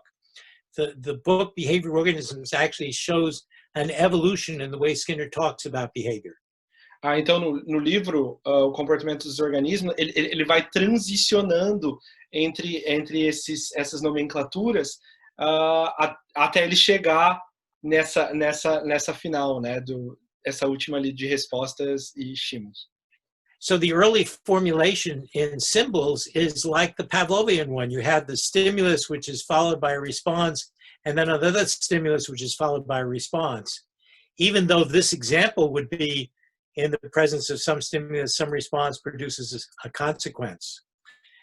And later, what you find is the stimulus disappears. So there's a little s. It's a hypothetical stimulus. And the response produces a stimulus like the food reinforcer, which is followed by the consumatory response, eating the pellet. Então, inicialmente, tinha ali bem parecido com aquela equação pavloviana, um estímulo que gerava uma resposta e produzia uma consequência. E aí ele transita, na verdade, no segundo ali o estímulo desaparece. O Szinho seria um estímulo hipotético, e então gera uma resposta que daí vai dar uma consequência e que vai gerar uma resposta reforçada. And later on, the little s drops out. Suddenly, this response is no longer produced by a stimulus. You have to say something else. You have to say it's emitted. It's what? Emitted. Aí depois o S desaparece do estímulo. Aí você tem que dizer que essa resposta ela é emitida. And so you end up simply saying the response produces a consequence. E você chega ao final que é essa simples equação, que a resposta produz uma consequência. So throughout this time, Skinner is struggling with what words work best here, and these symbols become some of the ways in which you see he's constantly simplifying and getting it down to the essential minimum pieces that work for us. Então, o processo que a gente está vendo aqui é o de refinamento mesmo da terminologia do Skinner, até chegar nessa última que faz sentido para nós. But these are still parts of classes. It's not just any old response. It's a whole population of responses. So to deal with that, you have to start talking about differential reinforcement. Mas essa ainda não é só uma resposta, mas são classes de resposta. E para lidar com isso, a gente precisa começar a falar sobre reforçamento diferencial. So you start by arranging consequences, supposing this box here is the boundaries defining how strong the lever press, well, actually, this example has position down at the bottom. It doesn't matter. these boundaries are the boundaries for which this particular response, which varies in some way, those within the box are the ones that will be reinforced. Então, esse quadrinho ele delimita o tipo de resposta ou a classe de respostas que vai ser reforçada. And so what happens over time is the ones that are produce that consequence become more frequent, and the ones that don't become less frequent. And so gradually the distribution of responses begins to conform to the responses that have differential consequences. E aí o que acontece é que conforme vai passando o tempo, essa classe de resposta que está dentro do quadradinho vai sendo reforçada, ela tende a aumentar de frequência, e as respostas que não estão sendo reforçadas, ou seja, fora desse quadradinho, tendem a diminuir até que a resposta reforçada é selecionada. So we can't really talk about the operant class as just being defined by the contingencies of reinforcement. This defines the boundaries for what we will reinforce. And we can't, oh, go ahead, yeah. Então a gente não pode falar só da resposta olhando para o que está delimitado dentro desse quadradinho, ou seja, só para a resposta e a consequência dela. And we also can't talk about the distribution that we get as the operant class because it doesn't necessarily correspond exactly to the contingencies. A gente também pode falar da distribuição que acontece, que pode não corresponder exatamente à contingência. So we end up having to talk about operant classes in terms of the correspondence between the contingencies and the behavior we see. Então a gente fala sobre classes operantes como a correspondência entre a contingência e o comportamento que a gente vê. And this example shows that they don't have to correspond exactly. If this was the force of lever pressing, if that was the response value, then some responses that aren't quite strong enough are still occurring, even though they're not reinforced. But it's clear that they're members of the same class. A gente consegue ver que é possível que não vai cair tudo, que não é exatamente a mesma resposta que está sendo reforçada. Então, ela não cai perfeitamente dentro do quadrinho, mas a gente vê que são respostas que fazem parte de uma mesma classe que estão sendo reforçadas. So Darwin showed that the classes called species had these arbitrary and fuzzy boundaries, and we know the classes of responses also have these fuzzy boundaries. We've got to live with it. It's the way biological systems work. E o Darwin mostrou que essa classe, que ele chama de espécie, tem fronteiras que são que não são fixas. E é a mesma coisa que a gente vê no comportamento. Então as fronteiras não são fixas no sentido assim, são exatas. Elas são variáveis. Mas a gente precisa viver com isso, porque é dessa forma que organismos biológicos funcionam. And note that the next decade is the 1940s, and we'll pick up there next time. E agora a próxima década é de 40 e a gente vai retomar na próxima vez. Which is Friday, right, Charlie? A week from Friday, isn't it? Oh yeah, Friday. Oh yeah. You have something more important this Friday. I have something important this Friday. It's true. It's not this Friday. Not more important. Maybe important as well. So we're talking about the 19th. Yes. Então, na próxima semana, na sexta-feira, dia 19, a gente vai dar continuidade a partir da década de 40. Vocês vão usar o mesmo link para acesso à inscrição. Deu acesso aí aos 2 dias, não preciso fazer uma inscrição nova. Yeah, let's see where we get next time before we decide about whether to schedule another date. Sure, no problem. Or you can separately, you and I can talk about tentatively having a date available. Okay? Sure. Yeah, we can chat this coming week, and we'll see. Okay. Everybody, stay safe. Pessoal, se cuidem. Charlie, thank you so much. So I'll see you next. Pessoal, obrigado por assistirem. Até a sexta da semana que vem. E essa aula vai estar inteira gravada no YouTube, no canal do Psicologia no Sofá. Então, quem perdeu pode assistir e para retomar da década de 40. Charlie, let me just do one thing, because if I don't do it, we can check the questions afterwards. So I have to put here that I'm answering the questions live. Oh, you mean people who submitted questions? Okay. Yeah, but it's all right. I'm just gonna put them here so we can see them afterwards. And, okay. And you can send them to me by email. Sure, yeah, we can do that. It's been a lot of questions. Decide whether to maybe spend a few minutes at the beginning of the next one, or whether to answer some of them quickly. Sure, I think we can do what we can do is we can select some of the questions, and then I can send them to you and we can discuss them. Do you like coffee? Yeah. Okay, cause I think we're sending some coffee from Londrina. I just read here to you. Well, so you pode mandar para mim também, que eu moro longe. I'm telling them to send it to me as well, because because I'm from Brazil and I can't get coffee. Pessoal, muito obrigado. This is coffee I can grind myself, right? É café para ele moer mesmo, que ele tem. I have a little coffee thing grinder. Charlie, you're too fancy. The plain beans para moer. Pode ser fine. só all right, so whichever is convenient, but thank you. That would be great.